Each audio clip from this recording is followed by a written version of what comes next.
One of the moments you've been waiting for all season long is finally upon us. Day 9 of the ALGS in North America is here, and we will be sending 20 teams to our regional final on Sunday to compete for a spot at LAN. One of those teams will guarantee it by winning in our match point format, but first, they've got to get there, and that means they've got to perform today. Who will rise to the top? Who will claim the best position heading into the biggest tournament of the year, and who will be left in relegation to watch from the sidelines? All of that to be found out today. And of course, my name is Rainy, and I cannot do this without two of the best in the business. Let's go. Mark Onset Hatcher and Dan Gaskin with me. Boys, it is time. We are here. North America. It's the last day before you got to go home if you don't make it, Mark. I am loving this energy from you, Rain Day, and quite right, the energy level should be where you're having it right now, because this is a huge week for everybody, right? We've got the regional finals coming up on Sunday, but like you say, we got to get there first. We've got to find out who the 20 teams are going to be who compete. We also have the opportunity for some teams to maybe qualify for that LAN event today if they get enough points on the board. Plus, we have the race for first place and relegation. It is a beautiful day to watch some Apex Legends. And this was always going to be my favorite week out of the regular season because there's so much on the line. There's so many teams playing for different variables, different things. As Mark's already alluded to, points are really going to matter here for different reasons. We know quite roughly what people are aiming for in terms of getting to LAN, getting to regionals based off EMEA earlier, but we'll go into those a little bit later. But for now, all you've got to know is we've got 20 teams here today who have got so much to play for. Speaking of those teams, let's take a look at who will be participating in our last matchup of the season. It's B versus C. These teams have met before a few times throughout the league. We've seen different results, and we've obviously seen a lot of success from the Guard. But Mark, overall, give me an overview of what this looks like to you, looking at these 20 teams that will be going head-to-head. I mean, pick a team. There's a story behind it. Optic Gaming, they're going to be one to watch. They've got to have a huge couple of days the rest of this season. You've got Luminosity, arguably been the team who's matured the most this season, coming out in top 5, top 3 performances, even winning a week. They are dangerous now. You have FaZe, who are looking to hold on to a place in regional finals. You've, of course, got TSM in there as well, who are going to be making a run for first place, chasing down Team Liquid, who aren't playing today and are going to be extremely nervy watching on.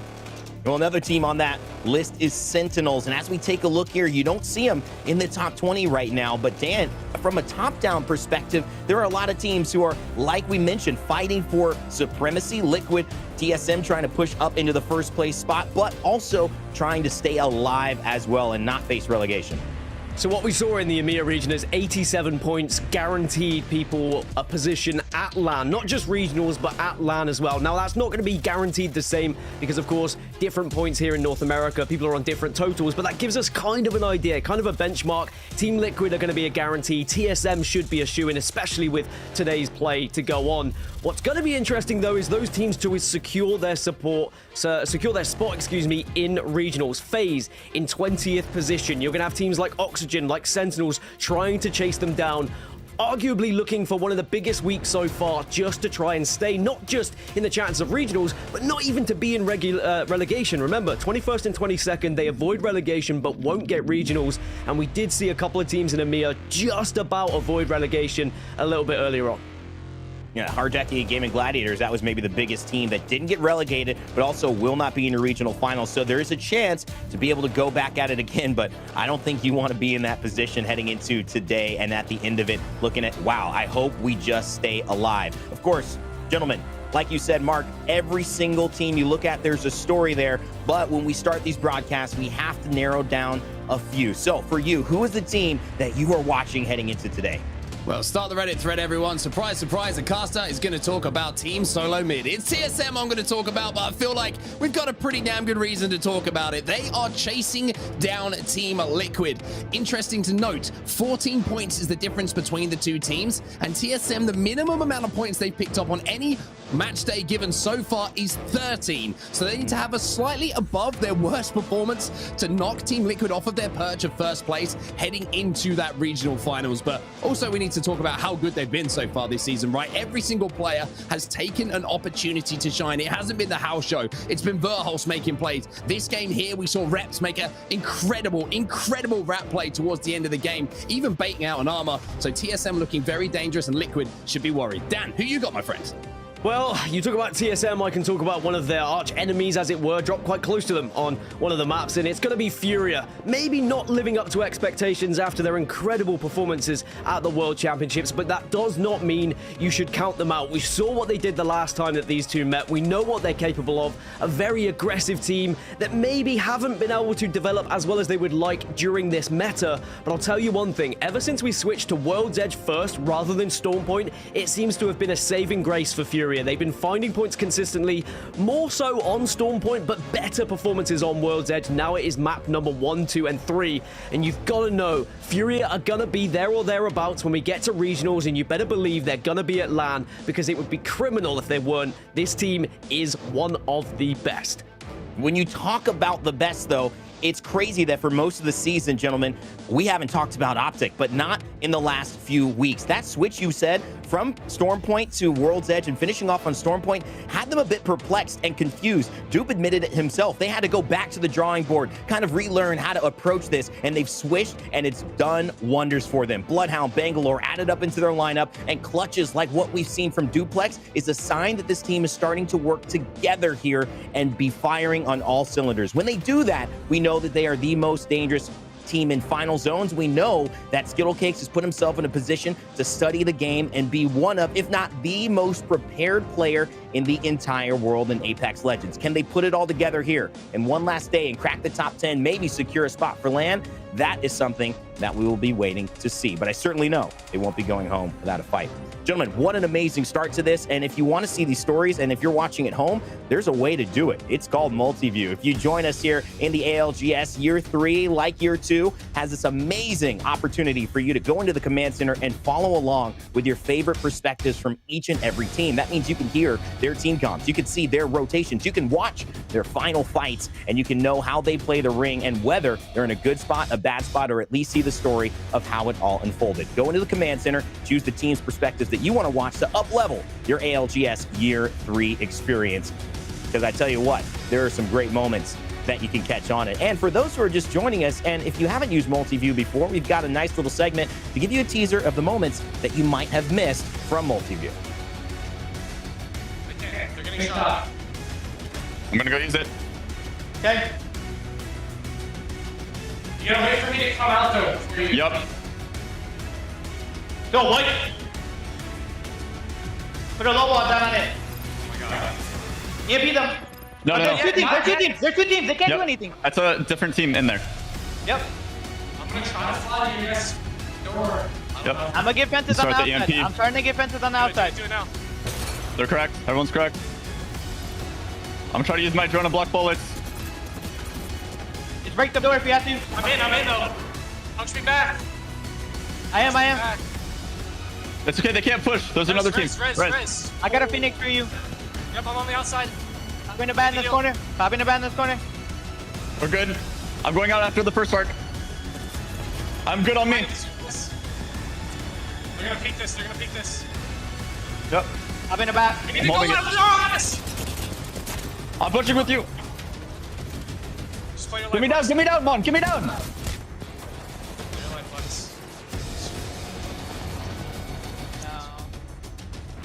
He might have saw me. They're gonna make a play off that bangle. Just don't move, take zone damage. That should be the team in team the behind the back. tree. That and then blood all and go. Wait for them to get trades. Yeah. Go to the little left tree.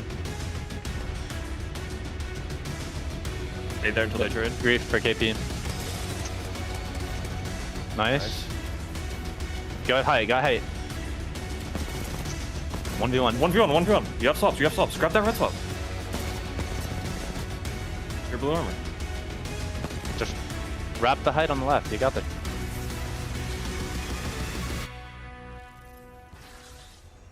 You're fine. The wall is unactivated.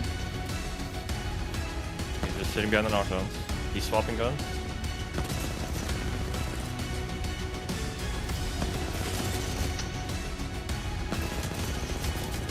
No. Nice.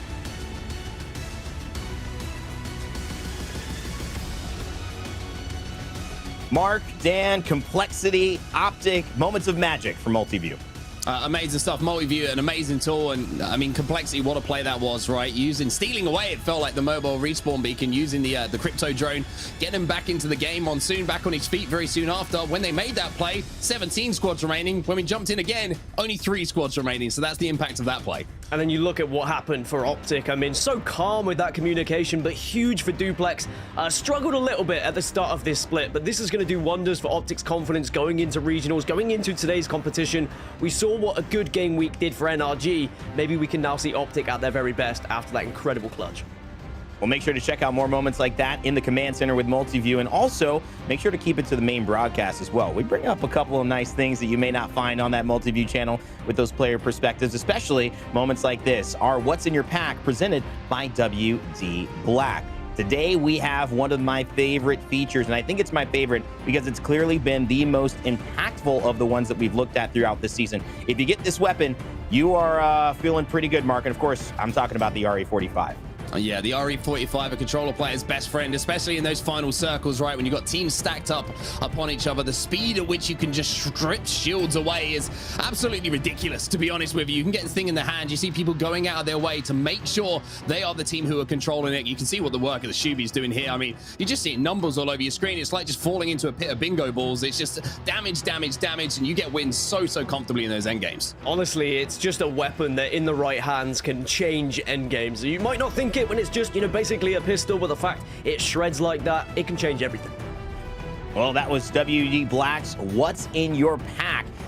We're excited to highlight certain weapons that make a difference in Apex Legends, so stay tuned for those before the beginning of the broadcast. Let's go into the map schedule because we had alluded to the impact that it's had, shifting away from World's Edge being the finisher, which is the more comfortable, longest standing map in Apex Legends competitive history, and now Stormpoint is where we will end our day, which has given rise to teams who maybe are a little more aggressive, who like the style of being able to have some freedom, or maybe trying out new metas and leaning into them more than other teams who are more established on World's Edge feel comfortable doing. That is going to make for a great finale if it's anything like EMEA. But of course, if you like this show, and I'm sure you do if you're watching, and if you're just joining us, welcome. We're excited to have you. If you want to add some information on how we can get better, this QR code right here is going to be your way to do so. Take the survey, let us know how we can improve the ALGS. One of the things I saw earlier today was more interviews, and shoot, I mean, I love talking so much to our interviewing Graceful, the winners of earlier today in EMEA. I would love to do it maybe at halftime, maybe beforehand.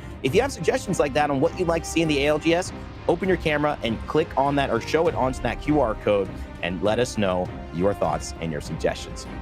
All right, it's been really a fantastic day so far in EMEA. I mean, we took a big break and now we're in North America. If it's anything like that, we are in for a show, Mark. But I got a question I kind of want to lean into you for. With all the stories that we have in North America, who's got the most to prove? I think it has to be. It's tough to say. You could argue that it's between SSG. I think they've got something to prove at the moment. They're outside of that top 9 LAN placement you want to be in, heading towards the regional finals. They've got to force their way in there today. You could say Fury have got something to prove, even with the circumstances they had right at the start of the season, where maybe they didn't have the perfect lineup to start the things off. Yeah. But they're not. You've got Optic, right? It's probably the biggest day in Optic's history since they signed for the brand, since they signed for the org. They have to perform today to give themselves even an opportunity at the regional finals to get into those LAN positions and not have to rely on going huge and claiming that match point victory.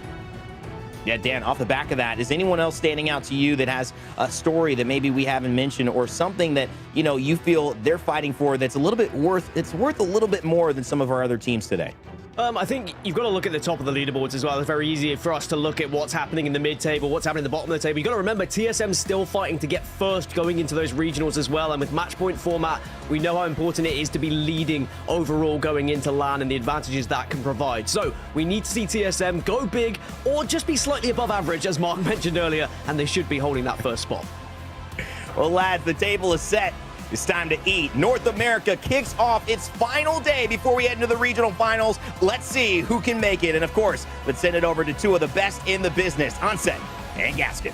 Thank you so much, Rain Day. Dan, I am so excited to get into these games today, my friends. Starting here on World's Edge for Groups B versus C. And the interesting thing to highlight as well, just to keep our eyes towards the top of the leaderboards, we mentioned TSM, right? TSM currently trailing Team Liquid at the moment by 14 points. Well, the last time that we saw these two groups, match up, TSM came out with 11 points, and then they came out with 15 points. So this is a tough lobby for TSM to produce the goods that they would need to in order to steal away that first place and going into regional finals be top of the table. So a lot of questions to be answered for TSM, but as we see that circle down, it looks like we might have a little bit of fragment, maybe going up towards Epicenter, an interesting zone for sure to start the day.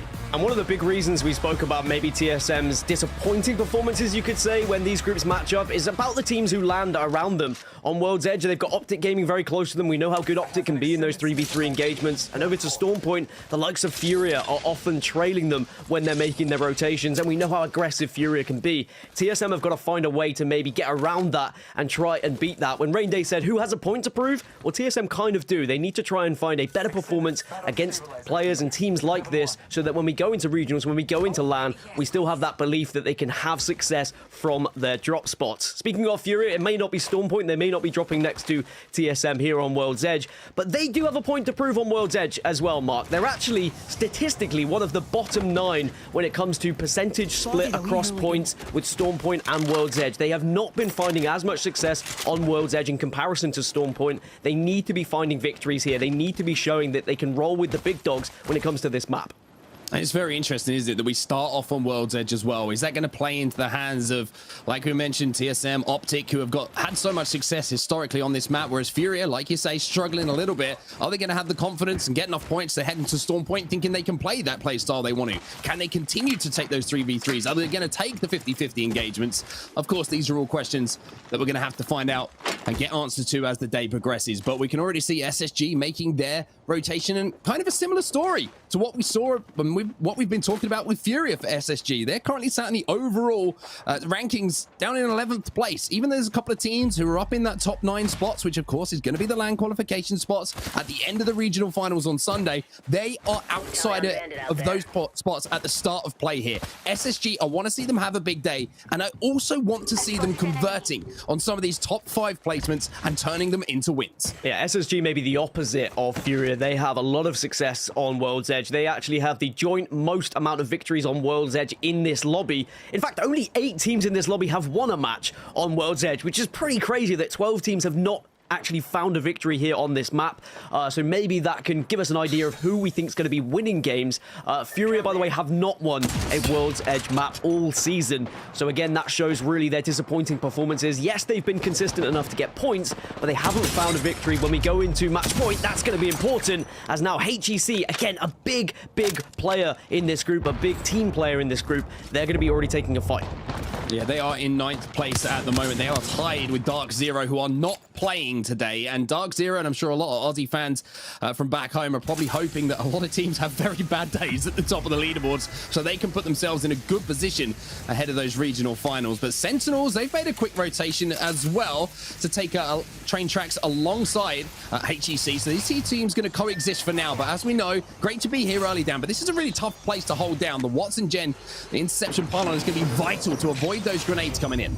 And one thing you may have seen in the top right-hand side of your screen as well, the Guard eliminated in 20th spot. We know how good Guard have been previously when these two guys have matched up, these two teams have matched up, excuse me. They're also one of the better World's Edge teams in this lobby. For them to get eliminated so early, maybe that is suggesting a change of the tide here. Maybe there's going to be something a little bit different that we see between these two groups, and it isn't just going to be as easy to analyze as following up what happened just a couple of weeks ago. We'll have to see, but it's certainly a slow start for the Guard, as we're starting to see a lot of teams now making their way up to the kind of areas just kind of south of Survey Camp this could finish. So a lot of people are already making that move from wherever they've been able to have beacon information. A team like 100 Thieves, by the way, they had great beacon information and a great drop spot for this one. So we'll see where they end up.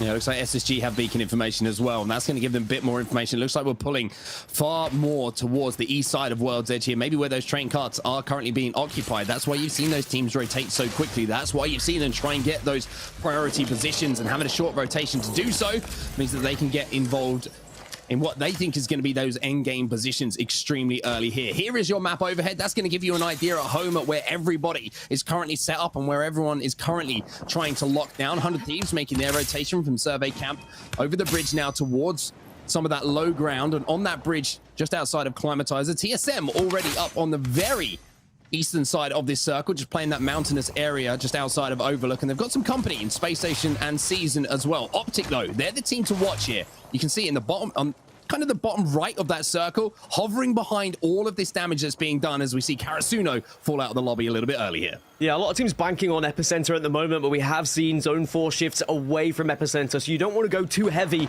on trying to hold those areas. You need to get into a position on the map that will allow you to be a little bit more free with your movement once you see that Zone 4 pull. And for a team like Optic that you mentioned, they had the beacon information at the start, so they can play edge, they can wait, they can get information, maybe can play second beacon at Overlook as well, and then they will perhaps get a little bit more of a reason to push in later on. But for now, it's just got to be about patience, you'd imagine. Unless they are confident in their zone predictions, they may go for a risky play. We've heard a lot of teams talking about those Valkyrie ultimates, skyward diving, how risky it can be, sometimes down to just RNG of if someone is there and how that fight's going to go.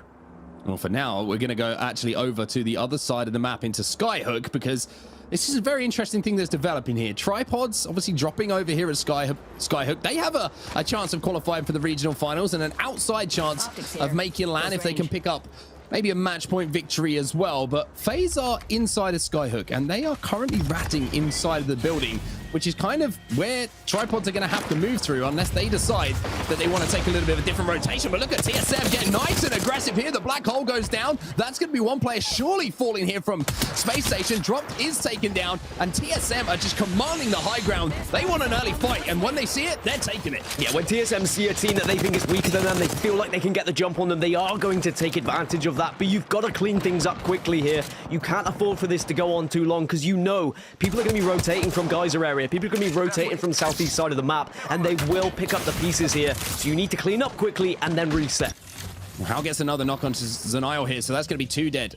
Or 2 down, I should say. 1 dead, 1 down for Space Station, who I mentioned are in a position where they can't afford to have games like this today. They need to maximize every single opportunity to get points on the board. But a great start here from TSM. Hal already got that Evo armor up to purple as well. But while all this is going on, just remember, I did mention Optic. I wonder if Optic are going to have a little peek at this and see if they can get involved as well. Yeah, they're rotating from Geyser, and Optic certainly will hear all this commotion. It's going to be a big decision for them as to whether they can get involved. It will depend on what weapons they've got. I feel as Hal's taking a lot of damage there. Space Station get eliminated. Does Optic now join the fray? It looks like TSM are just about going to get away, and that's so important that Hal survived there. If he had taken too much damage, if he had gone down, this could have been lights out. This could have been all done and dusted for TSM, but they survived, they reset, and now they can just calm things down a bit.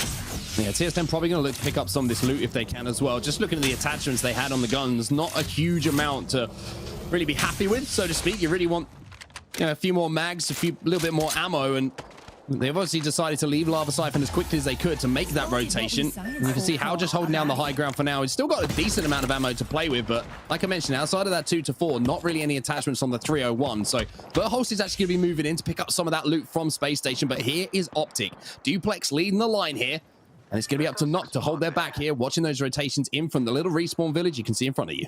And we talk about TSM struggling a little bit when these two groups match up, and I do believe Optic, one of the key reasons for that. Even though Optic have struggled in certain weeks, they are a fantastic 3v3 fighting team, and very often we see them come across TSM just because they drop so close. Very similar rotations at times. Even if Optic may move in a little bit later, they're often greeted by TSM, who sometimes will move a little quicker than they do. We'll see whether this fight actually unfolds, though. At the moment, with how the circle's going, neither team needs to. It would be too much of a risk to try and engage in this battle right now with other teams on the horizon. So you've just got to be careful, wait for this zone, and wait for that information before you then think about making your move. Interested to see the composition here for Optic as well. We did see them kind of tinker with the old school a little bit with the Gibby Caustic last time we were on World's Edge, but now they've got Seer, they've got Horizon, and they've got Noct on the Valkyrie as well. So they're looking to be a little bit of aggressive here, and that comp is certainly going to give them the options to do so. But for now, they're just playing nice and simple. They're playing on the edge of zone. And I mentioned the Tripods FaZe battle that was going down, where it looks like Tripods have managed to rotate through. They're on the edge of zone. Now, FaZe still inside of Skyhook, and it looks like they're having to hit the respawn beacon by the looks of things to get a player back in. So looks like Tripods managed to get the better of that exchange. as we now hop on board with BR Demons, who have rotated all the way towards the south side of Fragment East here. Luminosity and Esports Arena in the vicinity. You're going to have to be close on the cross here. Those smokes are certainly going to help, though. And I think this is going to work. BR Demons have the beacon information. They can see on their map that green area, so they know where they're moving to. And the south side of Fragment East is going to be in the circle, in the next circle. So they can hold this out. They can be comfortable for now. They can try and play for a top 10 position. With where this circle is going, there's a lot of open space. So we might get fights a little bit earlier than usual in World's Edge, depending on how people are going to force their rotations here. Just to go back on one thing you said about Optic as well and the composition they're playing, I think we're going to see a lot of teams going for a little bit more of an aggressive composition because they need points. They need to get a little bit further in these lobbies to try and push themselves to regional finals, out of relegation, or closer to LAN, as we now see that shift. It is big. Some of those teams who committed to the northern side of Epicenter are going to have to move quite a way. Yes, it's very, very interesting, and that is the Zone 4 shift that we talk about quite a lot, right? We're seeing it just pull away from where people are predicting and maybe where has been happening in some of the scrims they've been playing throughout the week. The RNG factor always going to be a factor in any battle royale, but now we're going to have to see decisions made. Optic already trying to rotate away from where TSM were. 100 Thieves there, kind of in a sticky spot as well, having rotated right into the deep side of that circle. And it looks like Optic should be able to get through the respawn village here pretty comfortably. They'll be safe inside this next zone, inside this Dorito building. Not the best one to hold in the world, but it does provide some cover and opportunities to heal if needed. And there are a few teams who have beacon information for the next circle as well. ESA were purposely playing it. They'll be moving in late, but perhaps they can steal away some of the god spots because maybe people weren't predicting this pull as much. Is going to be tough because there's still 17 squads. Also, we have 5 cryptos in the lobby, so a lot of drones that can be sent out to get that beacon information as well. And I really am going to be looking at where certain teams try and post up here, and if they can even get there. Do you want to take that risk of a skyward dive? Because there are so many teams in the vicinity. If you go up into the air, the likelihood is you get shredded at some point, whether it be on takeoff or landing. Yeah, 17 squads remaining. There's not going to be a lot of room to land comfortably at this point. Optic now looking to maybe take some of this high ground overlooking Fragment East, which would be really, really great spot for them to hold. Not a huge amount of cover to play with, but the height advantage and the height separation between them and the teams in Fragment should be enough to cut some people down on the cross. But Luminosity, speaking of Fragment East, they're going to be pretty close to Optic Gaming. You can see this is the most easterly building inside of Fragment, so they're going to be safe for their next zone. They don't have to do too much, and I mentioned how much this team has matured down. Consistent placing week after week. It's got to a point now where you cannot ignore the performances of Luminosity. Considering where they are in the table, I was very surprised to see how little victories they actually had, though. They've only won once on World's Edge and twice on Storm Point. Usually when you're this high up in the leaderboards, high up in the table, there is a lot more victories that have come your way, but it does suggest good consistency across the board. They have been getting top 5s, they have been getting good kill games as well, but they do need those victories as we go into match point, but at least they have some on the board, so we know they're capable of doing it, and maybe they'll get a couple more here today. We'll have to wait and see. But for now, as this round 3 is going to be closing, there are a few teams that are going to be forced into engagements. One of them is here. Tripods versus FaZe is probably going to unfold just right in front of our eyes. Yeah, part 2 here. Nick Mercs is going to have a little bit of a poke at this one, and he's going to do a huge amount of damage as well with that Volt. The Rolling Thunder will come in. FaZe are trying to retreat through this, and it looks like Nick Mercs is going to go for blood here. He's trying to push through, but he's getting shredded through the smokes, through the commotion that's going down, and they have to worry about that zone closing. So FaZe and Tripods at the moment kind of griefing each other's games. Yeah, because First Attempt are also in the horizon. They're also in the vicinity, and they are just going to be cleaning things up right now. It looks like both FaZe and Tripods could go down because they took that fight, but they were almost forced to because FA were there waiting, gatekeeping them. Tripods just about survive as a 2. Nick Mercs goes down, but they're trying to stabilize here. Yeah, not a lot of room to play with, though. Gent can't be in the zone for too long. Instead, just uses that grab lift and smartly finds himself a place to heal. 100 Thieves have just been eliminated as well. Deeds will go down, but at least falls into a position where his teammate can get him back up. But you can also see that the CQ is coming in. You can see a team is arriving over the horizon, and that will be the end of Tripods as they are taken down. We have 14 squads still remaining in the lobby. Great hold by First Attempt, and very important they're picking up these kills as well, because look at that zone. It is going into no man's land, and it's going to be so tough for these teams on the edges to rotate in. Luminosity, though, trying to get aggressive on one of these teams in the building, trying to pick up some KP, but they don't want to throw everything at this because they know there is third parties on the horizon. Oh, Yanni just got caught on that door then. Not a good position to be in. A little bit of an exchange of ultimates. That will be the Nox Gas versus the Black Hole, and the Black Hole coming out on top. FaZe eliminated while all of this is going down. It's all up to Jaguares to try and clutch up here. He can't do it. And that will be ESA moving in to take down Luminosity. Remember, ESA got beacon information. They knew where this next zone was going to go, and they've chose to be aggressive because they know how hard it's going to be to get into this next zone. Their next task maybe is ORN. They're going to be very close by in the building just south of them. One team I want to talk about quickly is Season. They have actually found one of the best positions. They are already in the next zone, and they have quite a lot of room to play with, but we'll touch upon them later as well. Now, Esports Arena still looking to get kills. Yeah, this is just the carnage of everyone trying to leave Fragment East at the moment, and everyone has to go through certain bottlenecks. That means teams are going to be holding them out. It means fights are going to be going down as we find ourselves now with 11 squads remaining. TSM still up on the high ground, though. They're in a really good spot, but now you can see Panda. He's going to be popping this ultimate. He's Beast of the Hunt mode, and he's ready to find some fights. Furia trying to move up now. It's time for us to jump into a listen-in with them. Of course, provided by WD Black. We can play these rocks. We should run around and clear the right out. Okay. We're all stacked right now on top of each other. Scanning. Right side. Underneath, they're back ulting. We can walk in. Nice. We're gonna have to shoot these teams right here. Crack middle for 130. I'm bang ulting here. Yeah, I'm looking. I'm driving left. I need a bat. I'm crossing the wall from the batting. I'm bang ulting them. Crossing the wall from the batting. We're gonna walk in and hit smoke, okay? We're gonna hit smoke right here. Yeah. On the left. Caustic, we need to shoot them. Yep, nading it. Yeah, good smoke. They love it. I'm in. I got her. Hit. Watch it. Armor stops. Reset. There's a nade on me. I don't want to smoke. Shooting that. Shoot us. That's one. That's cracked. Almost cracked Horizon. Horizon 670. 70 Horizon. On Watson. He's too low. You got this, Pan. I'm dying for these kills then. Nice. No, she's one, bro. Are we not here right here? Well, Optic coming for the third party there. It was a huge win from Furia initially, but here's ORN now moving in. Esports Arena, they take them out of the game, and we find ourselves with just 4 squads remaining. TSM, Esports Arena, Season, and Sentinels are your top 4. Absolute carnage, as predicted, because this zone forced so many fights to happen. There is such little space to actually play in these open areas. Esports Arena, one of the teams that had the beacon information, quite rightly staying alive. They knew exactly where they wanted to go after they had those fights, whereas other teams were kind of reacting as that zone closed and as they got that information a little bit later on. But now, as things slow down a little bit, everyone gets a chance to try and assess what's going to happen with this next circle. TSM have got high ground over Sentinel, so Sentinel is going to have to push up that cliff, and they're going to have a real tough time to get past TSM. What they're going to have to hope for, Sentinels, is the likes of ESA, the likes of Season will give them covering fire, naturally looking towards the high ground, naturally looking towards TSM, because Season are within this circle. Season should be sitting pretty and should be guaranteed a top 3 unless there's a huge mistake here. Yeah, I have to agree with that. I think Season is certainly in the best position here just because of the fact that everybody else has to move towards them and is going to be running alongside each other. Sentinels now making their move out from that low ground tunnel position, but TSM just being harassed themselves at the moment. Trying to make the move down. It looks like the call is to try and take out Sentinels. The difficulty is that Sentinels might have already beaten them to it.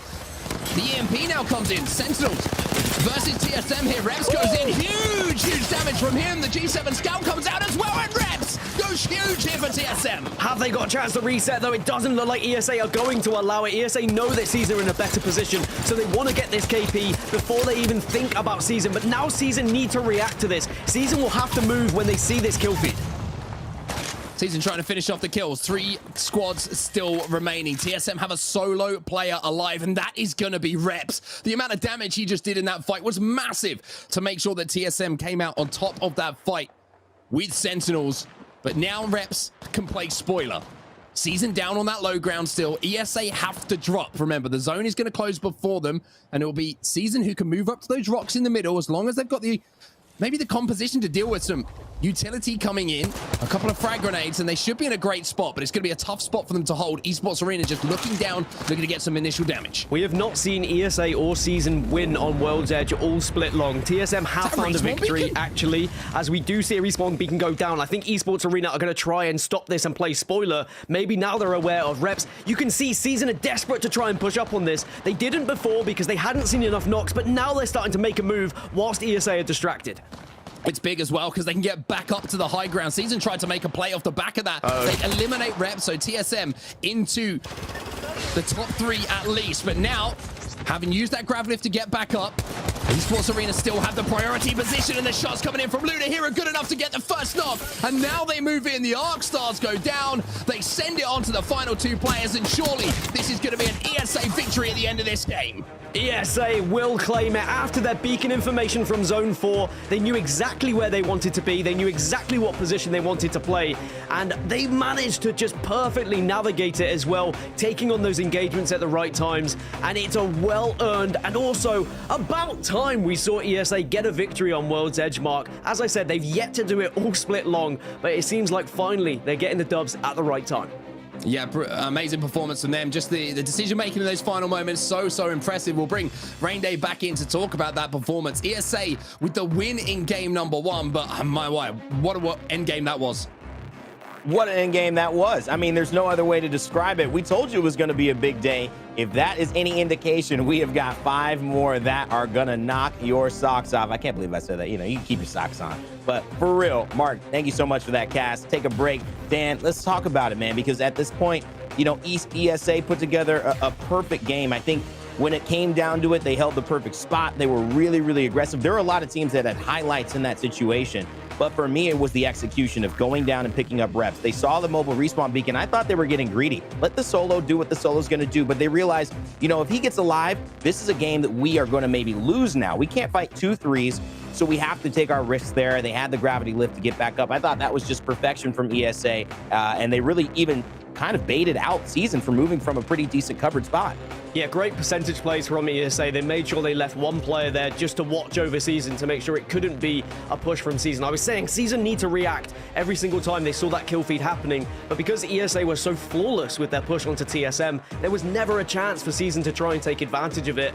And considering the fact ESA hadn't found a victory on World's Edge just yet, that's an incredible way to start your day. In fact, they've never even placed top 3 on World's Edge so far this split. So maybe today is going to be entirely different from what we've seen so far. Maybe the fact this is your last chance to really pick up points before regional finals. We're going to see some teams really throwing themselves into these games. I mean, you have to think about this too as we kind of go through some of the biggest moments in game 1. What these teams are playing for feels like kind of hard to describe, because if you're in 14th place, 15th place, you don't think you can jump into top 9 because a lot of the teams in top 9 are playing. They're going to push ahead. So maybe you're in 11th, 12th. What does that mean? Well, even if you don't win the regional final, right? You don't get that final match point, but you get second. That's 21 more points. Those points count, and you may actually find your spot and land next final, even if you don't win. So I think people need to realize ESA having a big game here may not mean as much today as it will on Sunday, and how it sets them up for a chance to qualify on points. Yeah, every point matters, every kill matters. It could be the difference from you getting to LAN or not, and we know how desperate all of these players are to play on LAN once more. It's why they do it. It's why we all do it, right? LAN is the place to be. It's such an amazing environment to play, watch, cast, all of the rest. And you've got to get it done on these online shows. You've got to get it done in these online tournaments, and sometimes it can come down to just knuckling down, doing your research, making sure you are getting in as many scrim practices as possible so that you can get these final circles, so that you know how to play, so you know how to navigate them. And clearly ESA have been working on things. They knew full well if they played late beacon information, they would have one up on some of these other squads, and they were able to get one of the priority positions because of that. Excellently played, and I loved watching every second of it. I'll have to go back and watch the multi-view to make sure I see how they navigated their way from that zone 4 to zone 5. I mean, that was kind of, too, the surprise, that they seemed to be in a difficult spot, but they ended up here, the perfect position, and obviously shooting down TSM and taking care of Sentinels who were below in the train tracks. And what a play from Reps to actually do it here, clutching up not only with the car spray, but then with the G7 Scout to the dome. This is his POV right here. Look at that. It doesn't get any better. Once you saw the shield crack in the 47, you felt good about it, but it was all ESA from that point on, and they made sure with the Scout, with the Arc Stars, there was just nowhere that Season could go. 9 points from them. It's going to finish that way because obviously it would be Esports Arena who would claim not only the extra 3, but also the extra 3 KP. And so it puts them at 23 points, a great start for them. But can we just talk about Season? No kill points, and TSM 11, which means overall in the day, TSM only 5 points short.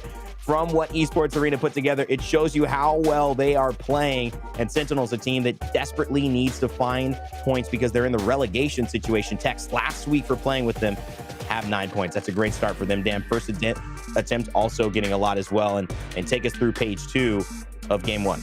Well, we talk about points to prove. We talk about those who are maybe on the brink of elimination, relegation. As you say, Sentinels with a fantastic starting performance. FaZe, who are right on the bubble. They are in 20th position. And a team like Sentinels maybe could take them off that spot if they were to have an incredible game week. So FaZe need to make sure they find a level of consistency today. They need to be getting more points than just 1 per game if they want to be holding on to that top 20 spot.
D Black, the official storage partner of the Apex Legends Global Series.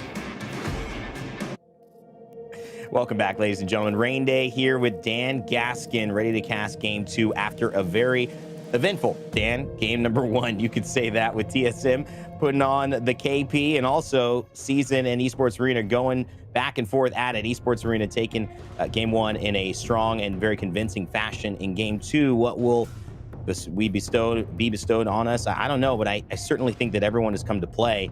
And I would have been surprised if Furia and Optic were in that. They unfortunately kind of cannibalized each other in that skirmish, trying to get to what was a very crazy Zone 4 pull. Yeah, that was a horrible pull for a lot of teams. As I said during the cast, like no rooms to play, really, no buildings to play. It was all a lot of open areas. So as soon as it shifted to Zone 5, everyone kind of panicked. Everyone started taking fights. Everyone was trying to third party. Some people just trying to get in the zone to survive. All the meanwhile, Season hadn't really shot anyone for the entire game, got no kills, but still got second place because they had constant God spot. But unfortunately, it wasn't the actual God spot when we got to that final circle because they didn't have the high ground and they weren't able to push up and take advantage of their positioning. But they still got 9 points. They'll still be happy with it. We'll see how they progress going into game 2 here.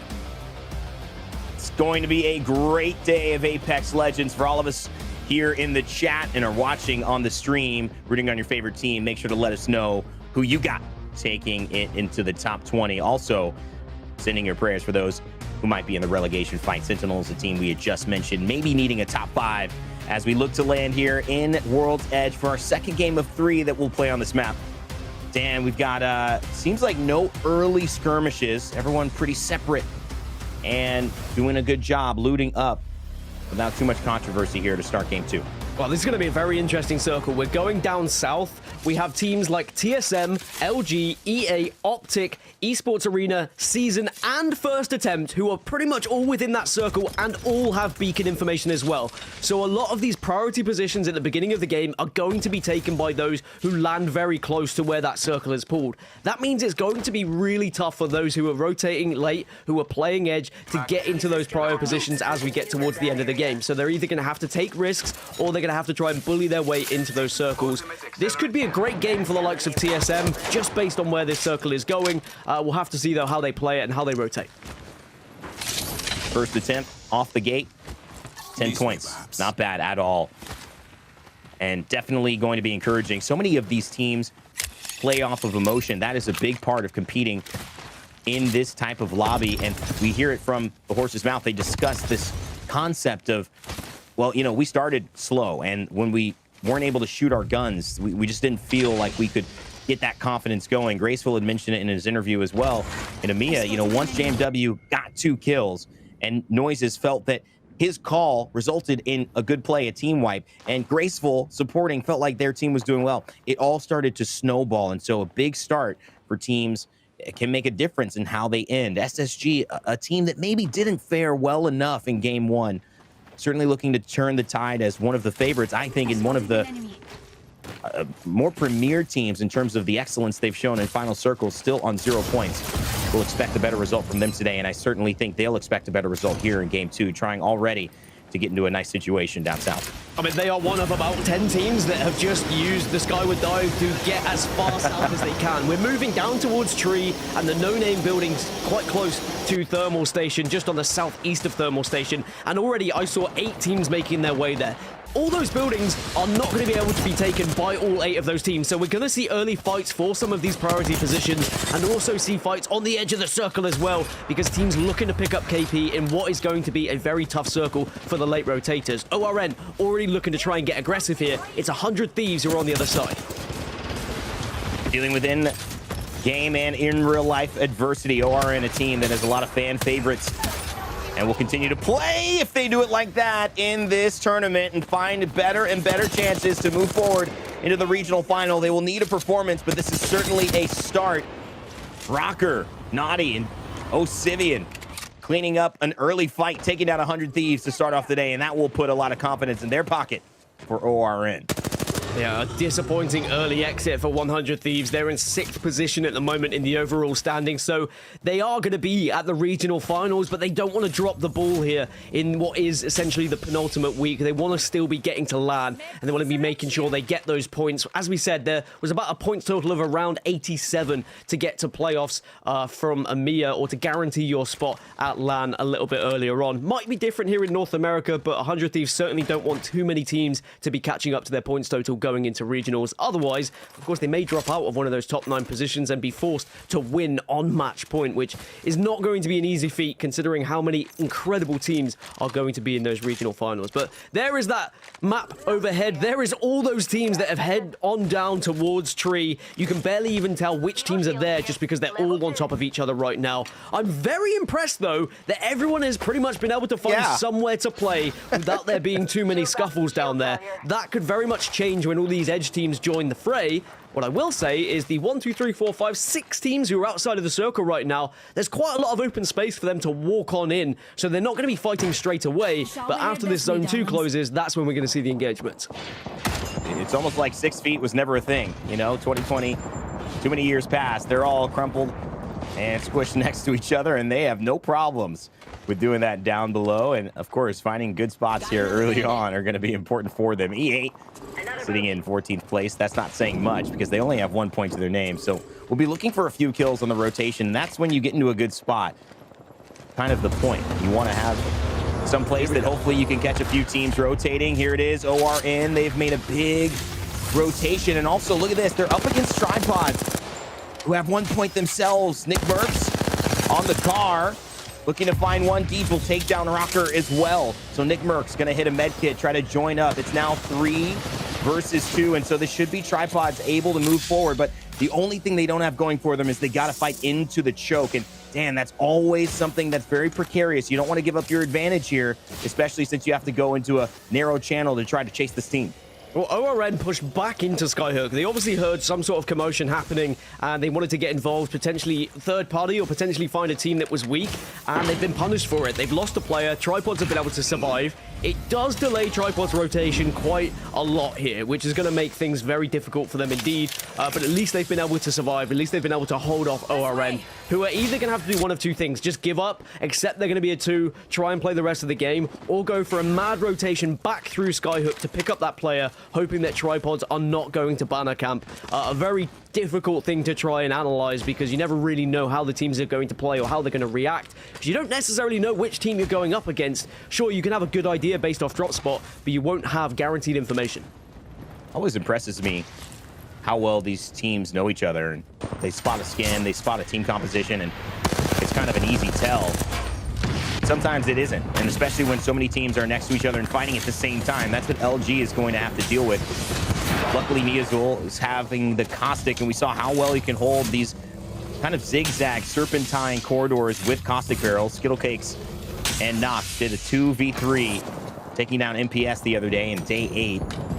That will go down in 2v3 history right there as one of maybe the longest fights before CLG went and broke the Newcastle wall down. E8's content to hold. So as we have 19 squads left still, all is quiet on the Western Front, or I should say the Southern Front, until an EMP comes forward and E8 say, okay, we have something to worry about here. I think they'll be able to shield up, slow heal, but they know there's action, and there is a push coming in from that corridor. We'll switch on over to Tripods, though. Excuse me, not Tripods. Reeds, Vayne, and Aiden the Destroyer are holding out on the outside of Harvester Dam. And I want to keep an eye on the teams that have got cryptos to work with that can get that extra beacon information going into the next circle as well. You've got Oxygen, you've got Sentinels, the Guard. They're all running cryptos who are maybe going to be able to send a drone, but you know, it's not guaranteed to get that beacon information. Those drones can be shot. I believe it's SSG who are holding the beacon building at the moment down at Tree, but they don't have the crypto. So it's not going to be easy because, of course, you expose yourself. It's unlikely SSG would get that beacon information. It's going to be those who have a crypto. But to be honest, if you've banked on Tree this early, there's not going to be much room to play with anyway. You have to just stick with your building and stick with whatever comes. Roll with the punches a little bit, because as soon as that zone shifts, you're not going to have much of a chance to really change your positioning. Instead, you're going to have to fight your way out and fight all of the squads that have been able to move there already, because as you can see, still 19 squads remaining. Sentinels have just had one dropped. Crust has just gone down, but it was a charge rifle pick, so it may not be finished off. As I say that, SSG look like they'll get one as well, and it seems like Sentinels have been stuck between a lot of teams right now. At least having a decent performance in game 1. It doesn't look promising now with only one member of Sentinels. If you recall, they are 14 points, which means a 5th place or more just to get into 2nd place, and that's assuming FaZe doesn't add any more to the tally. E8, though, looking to add one onto LG as they're now facing off. Mercy me. Niazul will clean that one up. E8 will go down, and LG will look to stabilize here as that's the 2nd squad to drop, but they hear a drone outside, and Yanya has not been able to get picked up yet. Jaguares is actually going to be the one who is helped to his feet as Yanya and Niazul look to just hold here. Good fight won, but still more fighting on the horizon. They just couldn't live in perfect harmony, could they? They couldn't just accept the fact they both were in the same building. That fight just seemed to be inevitable. It was going to happen at some point. They kept having a couple of shots against one another, waited for the perfect moment, and Luminosity will be delighted they come out on top. It gives them a little bit more security in that building down at Tree, and perhaps it could result in a victory if that circle keeps pulling towards them. But I imagine it's going to pull towards the no-name building down towards Thermal Station on the southeast side of Thermal Station, but we'll have to wait and see, because we have seen some pretty crazy Zone 4 shifts throughout the ALGS. As on the outside of all this commotion, BR Demons, they've been trying to make their rotation, but it seems like they're being gatekept. FaZe are on the train tracks, and FaZe looking to try and maybe get some KP here. Slurpee diving in. Volt crosshairs aimed in front of him, walking that 1 to 2 times. Albert Lilly on the anchor, and doing a lot right there. Might as well have dropped it with how much damage that did. Crack onto the purple, snipe down. Beast of the Hunt, he's on, ready to roll. Finding KP is his strategy. It's not a complicated one, but it's one he's been the best at in multiple FPS games for his entire career. But he's going to back off. He'll get those scans every 8 seconds when he's in that ultimate. But as it is now, fall into the wayside, it'll be time to just slow it down. It was BR Demons who they were looking at, but can't quite say that it's worth it, Dan, to really push that one. Look at that shift as well towards the train station of Thermal. Means that a lot of those teams that were on the other side of that kind of mountain are going to have to move all the way around and have a horrible rotation where they're going to be held out by teams in the train tracks and down towards tree as well. There's a lot of teams that are going to have to move together. That's going to be carnage as soon as this zone closes in 1 minute and 50 seconds. Teams that did predict that correctly, First Attempt, Season, Optic Gaming, and even those in Thermal Station are all going to be pretty happy with that pull. It's so tough when you see that happen, but there were a few teams who got that beacon information and were able to move early, and they're rewarded for it. FaZe rocking a different approach. We're not in the zone, they say, so why would we worry about it? In fact, you could tell it was part of the composition. Slurpee, Albrelelli, and Snikedown on the horizon, the Bloodhound, and the Bangalore. A composition we've seen thrive, Dan, in Stormpoint. Not necessarily this meta in World's Edge. This is a little bit more of the riskier kind of lineup testing, but we know Albrelelli is so accustomed to that, prioritizing the Catalyst in multiple situations over the last few game days. FaZe now need a result, though, so tried and true for Bloodhound and Snikedown. That's a pairing match made in heaven. Albrelelli on the Bangalore, a lot to prove here. A difficult character to play. You're in the action simultaneously IGLing for your squad, but if anyone could do it, Mac has proven that he has that ability. And FaZe now have a task, like you had mentioned, to try to get in this circle somehow. They do not want to see BR Demons on their back any longer. They will have a lot in front of them, as well as TSM, who have been fighting for the first spot to say we are the best and we are back, heading into the regional final, heading into LAN. TSM, they got a lot to prove today. Let's go ahead and listen in and see what they'll be doing here in this final round of 3. It's a trio. Hold on, we got a Valk team still there. Love team is still there. Hold on, I'm scouting something. It's a duo inside. Spotted a downpour over there. Tunnel. Were they Valkyl from height? I think they Valkyl from height. Can we Valkyl too? Can we Valkyl now? We look for the spot. Over here. Somebody got canceled. I think we go for height, where we wanted to go early in the game. Because I think they left. No, there's a team there. Can we go to the fence, maybe? We can take fence in 30 seconds. I think we take fence. Yeah. Our jetpack triggered. I know, same. There's a team landing there now. It's a duo right here! It's a duo! One swinging left. Help me, bro! One shot horizon. Nice. Wait, one more, nice. Give me this corner. Punch me this corner, please. I'm going to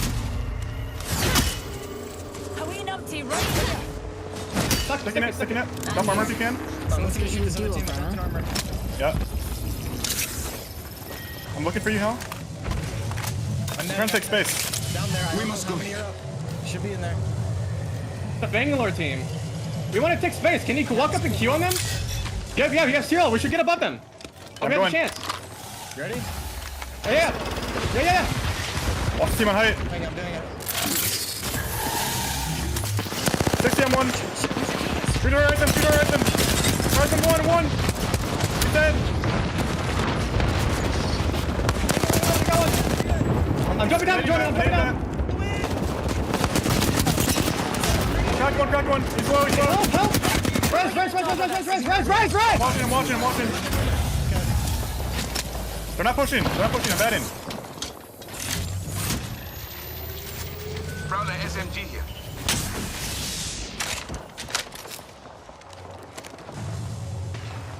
Down twice, but not out. TSM survived the gauntlet, and they make it alive, Dan. They're going through it, and you can tell things are getting dicey here as 11 squads are left. I mean, even I'm sweating listening to those comms. So intense, but you can feel the passion, and for good reason.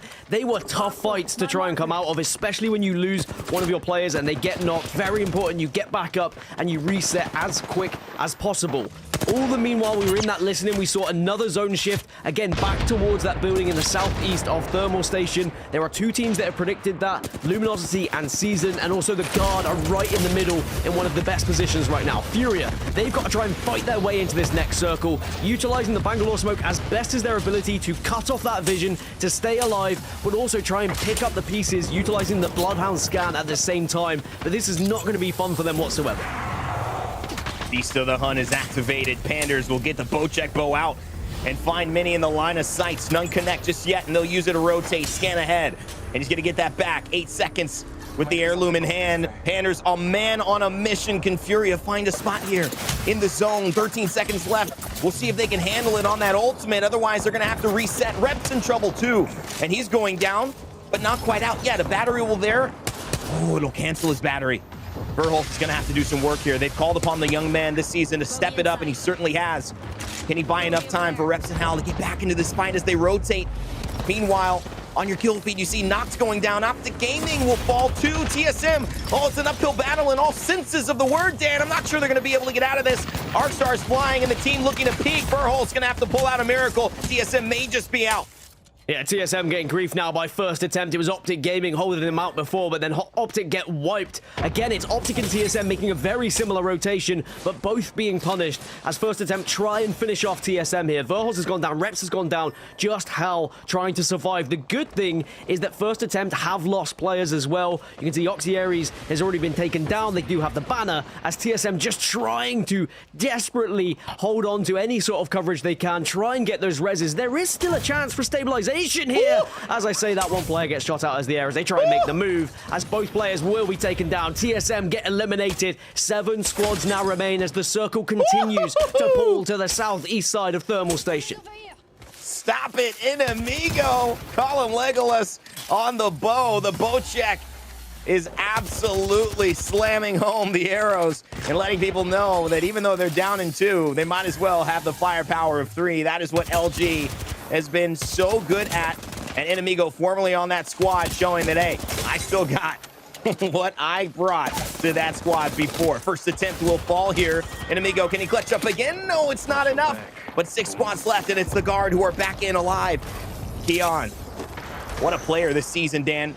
Has to go big for his team too, but they're getting pushed on the backside, and it is Furia who are now the ones with Bocek in the hand. Panders firing on all cylinders, hitting so many shots, and Furia are looking good here. The fact Furia have been able to bully their way into this circle is incredible, and they give themselves a real shot at winning this game. We get down to our last 5. It's another circle with a lot of open area, very little objects to hide yourself behind. LG were in this building all game long, but now they're going to have to push out. As well, our esports arena, who are on the other side, they've got a little bit of rock coverage to work with, but again, it's going to be tough as soon as they're forced into that open space. It's all going to be about fighting your way in with the ring here. 3 squads remaining, esports arena, LG, and Furia.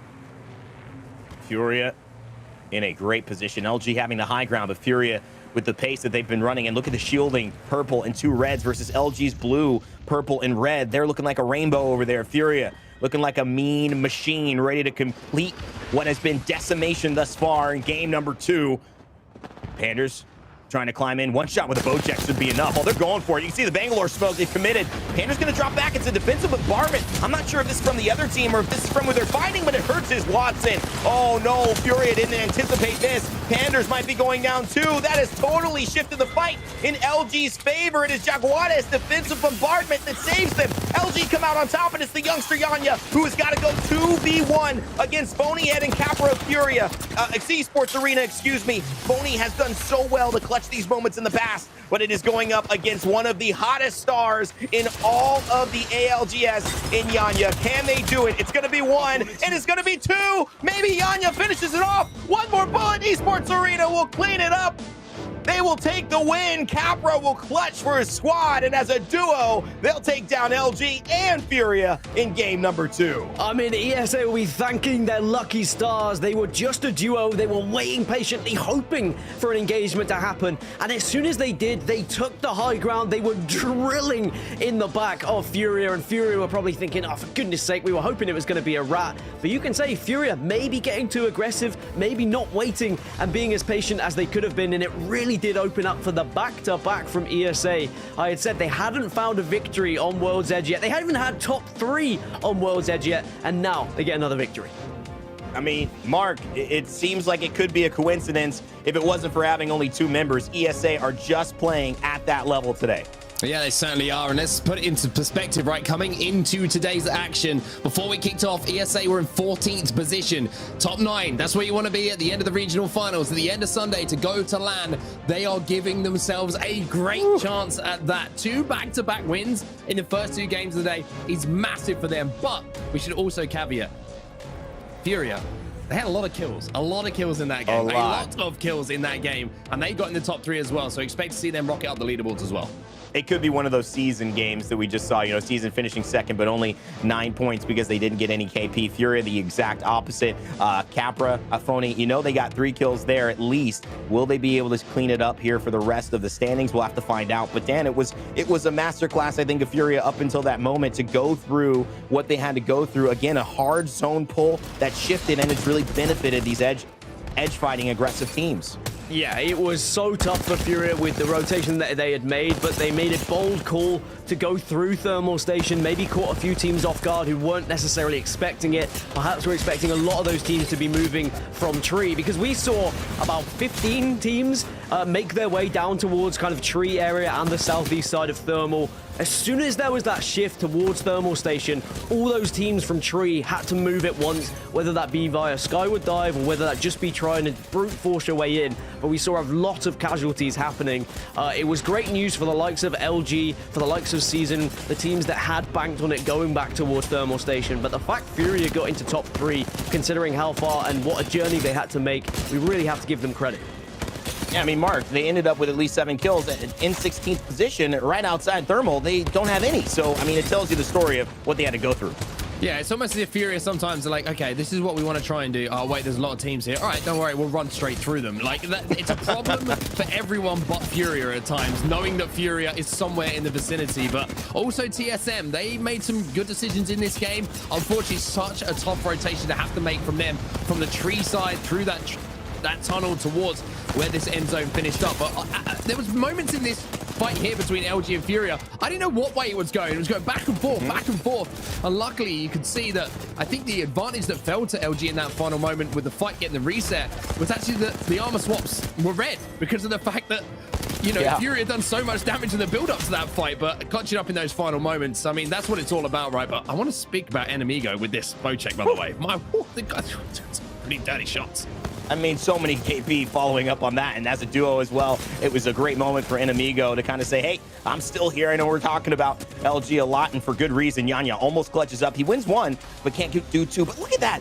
12 kills already at this moment, and a number 2, 23 points as it ended for Luminosity, as they would not clutch up, but a phenomenal game. A team that we have considered, and I said this again and again, need to be given their flowers. They are that good, and we don't talk about them enough. In fact, you're going to see it right there. Esports Arena and Furia, they may have been 2 of the teams that, in terms of the win and in terms of the flash, up until that moment, we focused on. But Luminosity will be your points winners on that game, Dan, and not even close.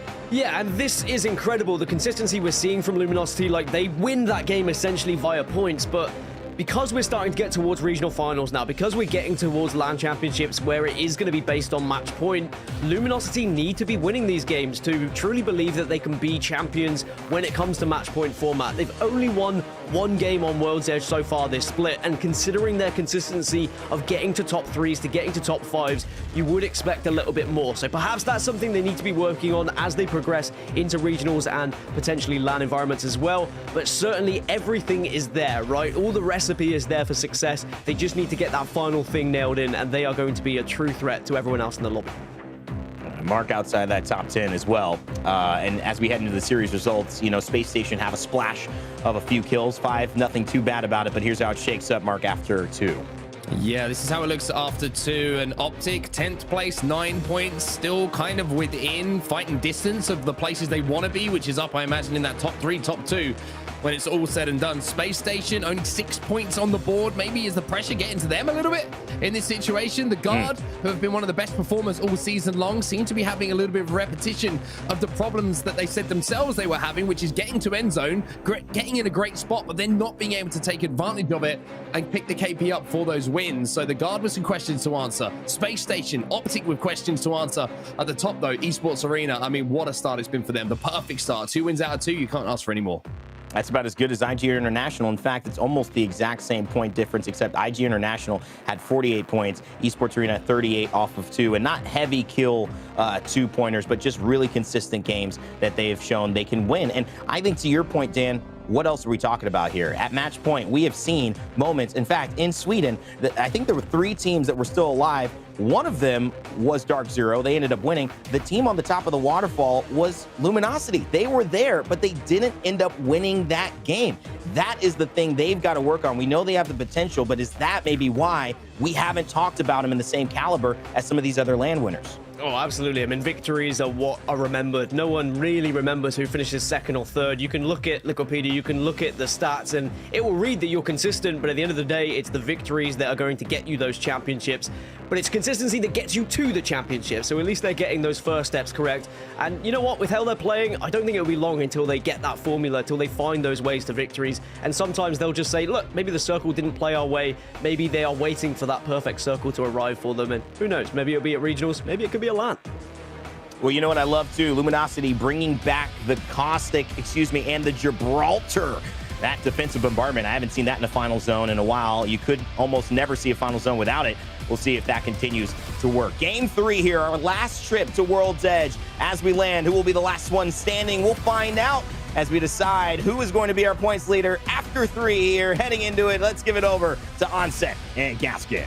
Thank you so much, Rain Day. Published author, by the way, everybody. And, of course, collegiate soccer hero to many of us, certainly me. But let's talk about a little bit of Apex Legends down. We're going into our final map now on World's Edge before we head over to Stormpoint. And I've got to be honest, already, my questions are being pointed at Optic Gaming and they're being pointed at Space Station. It has been almost too slow a start for them. At the start of today's action, we mentioned what a massive week it was for both of these squads, and I still feel the same way. This is now or never, almost just in game 3 for both these teams. Well, they both have an equal distance to travel as well to this circle. Optic do have beacon information, though, so they can at least work with that. I can't quite see. Yeah, Space Station have a beacon as well. So both teams are at least going to get the info of where this is pulling. Could be a similar game to what we saw in map number 1. We could be heading down towards the kind of northern side of Fragment East, just south of Epicenter.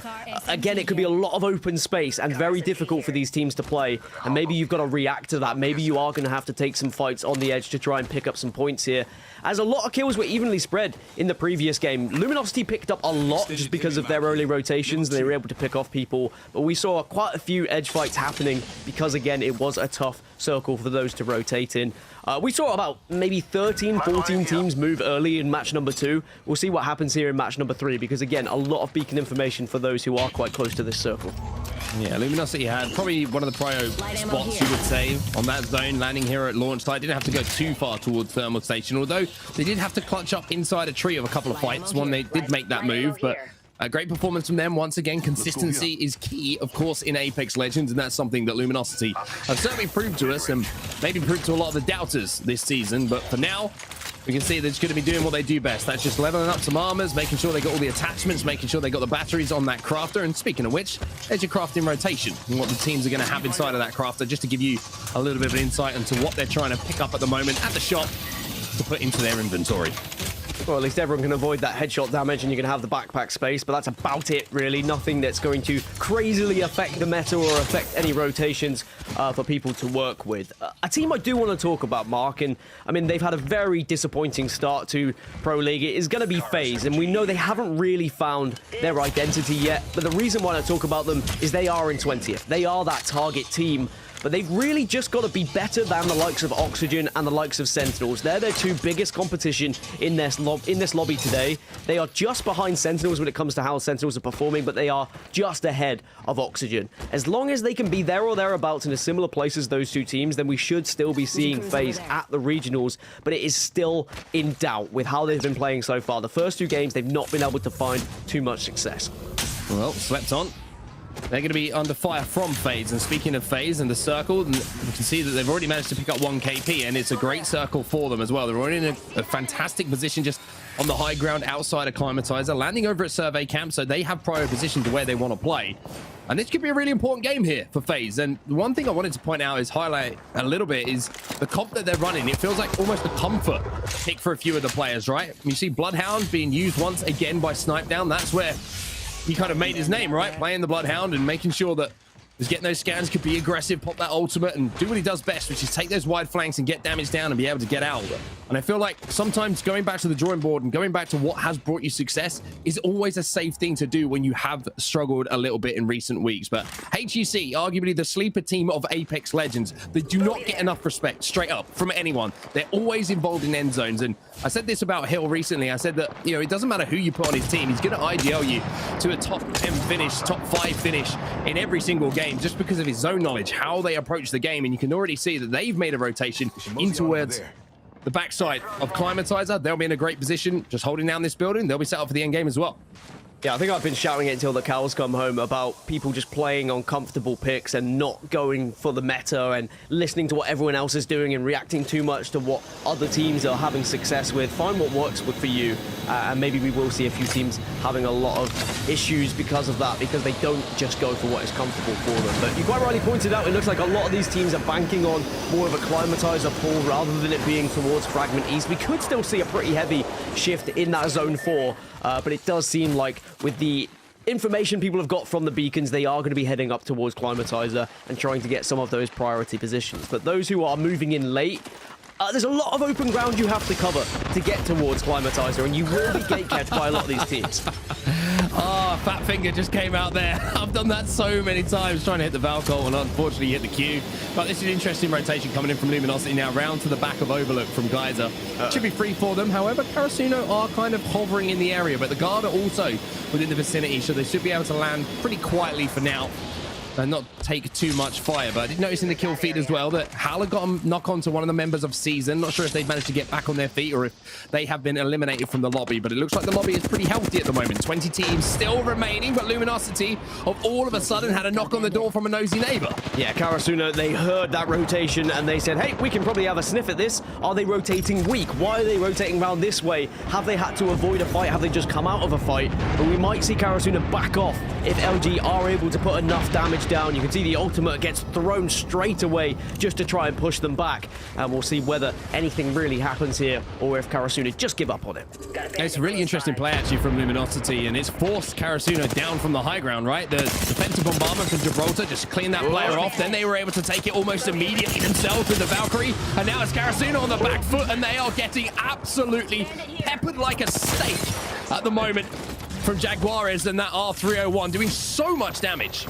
I prefer salt on a steak personally, but I'm sure that there are certain people who, you know, love a good old peppering. I feel like it takes the flavor away. But, you know, LG, they are a team right now who you don't really want to be going up against with how they have been fighting so much success with their rotations, and they have just been walking through teams even when it's been a tough one. As you mentioned in the previous game, they fought their way through Tree, and they had so much success in taking the teams out in front of them. Looks like they're going to try and do something very similar to here. Karasuno just about surviving for now, but they've got to be careful here because Luminosity, they're going to be confident in all of their engagements. I will always pepper my steak. I'm not taking food advice from someone who eats crisp sandwiches still, Dan. You sent me that picture earlier, and I did notice there was a crisp sandwich going down, all right? Well, you don't want to be a sandwich right now if you're in Apex Legends. You never want to be in between two teams, and it's looking like Luminosity are trying to force themselves into Overlook and in towards that circle. Good shots could allow them to create that space. Now they will be able to creep up on this building, take the building that was left by Karasuno a few moments ago, and they should just about be able to move up to the next one, which will make them safe. So Luminosity, even though it's a little bit of a shaky rotation, it's one that's worked out. I hate that you didn't give me a chance to respond to Crisp Sandwich, but it's fine. I'll leave it there and we'll talk about it off camera because that's a very important thing to me. They are a thing of magic, and we definitely need to focus on that at some point. But all these teams that are trying to transition to Climatizer, you can see those on the kind of edge are struggling a little bit to force their way in because a lot of these teams who didn't get the early rotation are gatekeeping them now at this point. I will say, though, the southwest side of this current circle is very open to the likes of ORN and Esports Arena. But we will focus on Tripods for now and their rotation in. It hasn't been best of starts for them in these first two games. They are also one of our squads in this lobby who have yet to find a victory on either of the maps. But if today could be the day, it might just be enough to kind of push them into that chance of regional finals. And of course, if you start to get victories here in this last week, then you're going to have confidence going into regional finals of maybe being able to take home in match point format. Well, it looks like Tripods are set up pretty healthily at the moment if they wanted to fight with the armors that they have and the weaponry they've managed to pick up, but they are also in zone, so this might be an opportunity here for Tripods to maybe have one of those games which kicks them on ahead of all of our games moving over to our secondary map of Storm Point. But Esports Arena, back to back. Can you make it 3? Albrelele is picking up another kill, by the way, in the kill feed. We mentioned FaZe will certainly be a team we're keeping our eye on. But ESA, they're just taking their time at the moment. Fragment West is their home at the moment. Nobody here. It's like a ghost town, but allows them to just craft up, make sure those armors are leveled up, because they know where they landed and where they've got to move, then they've got to be healthy, as now FaZe try and make an aggressive move in to the bottom of this epicenter building. And actually, this circle not looking too indifferent from match number 1, but FaZe not worried about circles right now. Instead, it's about what's in front of you. It's engaging in this fight and coming out on top, but also coming out in a healthy manner. But it's 100 Thieves inside, and what a defensive composition this is. If you want to go up against a team, it's probably not a Newcastle and a Watson, as they are going to hold strong here down in epicenter. Yeah, this is like a little attack versus defense training session at the moment. You've got the most defensive comp you can think of against one of the most aggressive ones, and it's the defensive one who comes out on top. But neither team really fell and were hurt at any point there. But FaZe not being able to pick up the KP they would have wanted to. You see that Albrelele is only about 50 points away from leveling up that Evo shield himself, to make them fully dressed out in purple. But 100 Thieves now from the low ground look to transition up to the high ground. The only problem is Onmu, it's got slippy fingers. Just a little bit of oil on that zip line by the looks of things. And they will most definitely hold the top of epicenter for now, because they have beacon information. They can get an idea of where that zone's going to be going shortly after round 2 closes, and they'll know that dreaded shift that we talk about when the zone gets very difficult to predict and you really have to make a big decision as to where you want to try and commit to. But as it moves back up towards Climatizer, potentially there are a lot of teams that are in that vicinity. HEC are going to be dead center of it, TSM in a good area, Optic not in a bad spot as well. But there are a few teams who may be struggling.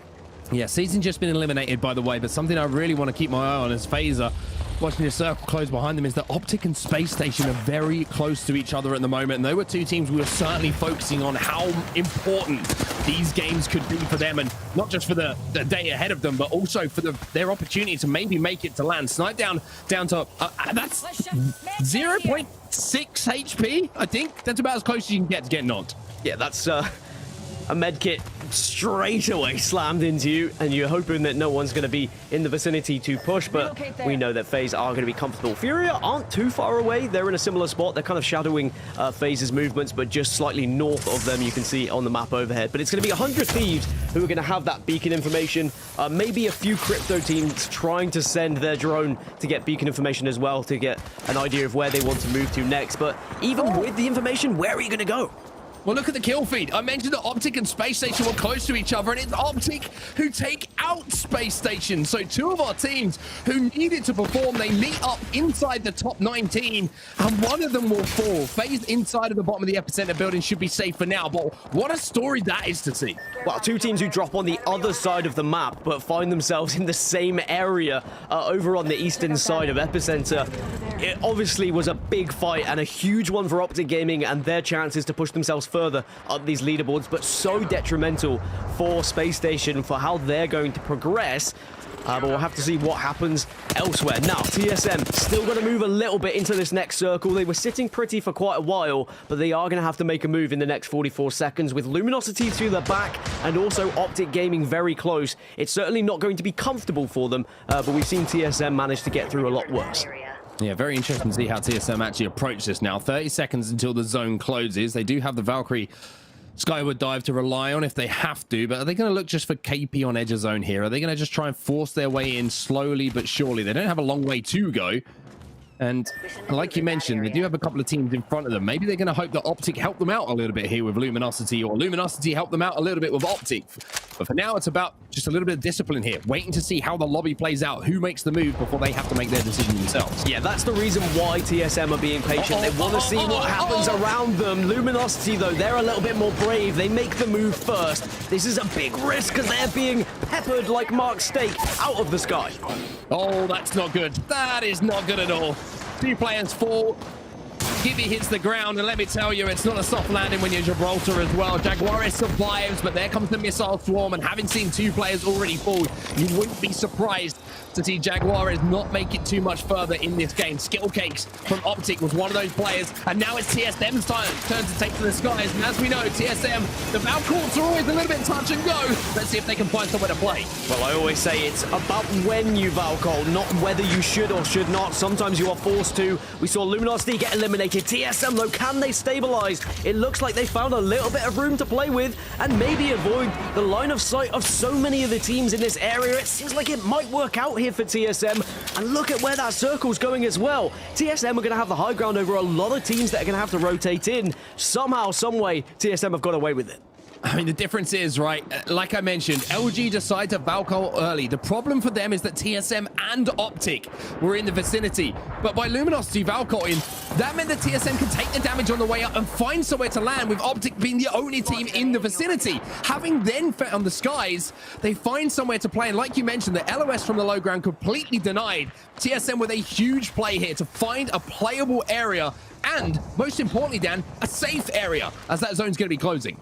It's one of those situations where you're just kind of hoping that the other team's going to go first, but you know eventually that zone's going to come, and it's almost who's going to be braver to hold on as long as possible. We've seen teams both holding on and then both being punished for it because they get chewed up by the zone and chewed up by teams arriving late. As you say, TSM were arguably the braver by waiting a little bit longer, but LG also showed an element of bravery by taking that risk a little bit earlier. But sometimes that's just how the cookie crumbles. It could have gone other way. LG could have got a drop spot and then shot TSM as they landed. Sometimes these are the risks you have to weigh up, but on this day, TSM finally, they get a skyward dive that works out for them.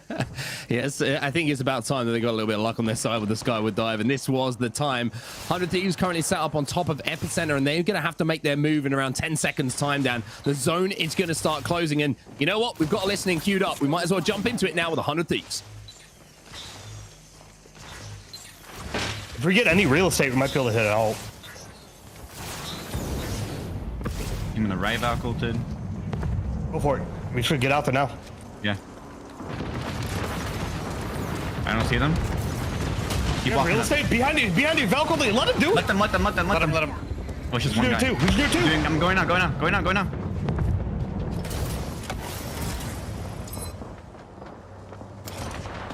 Oh my god.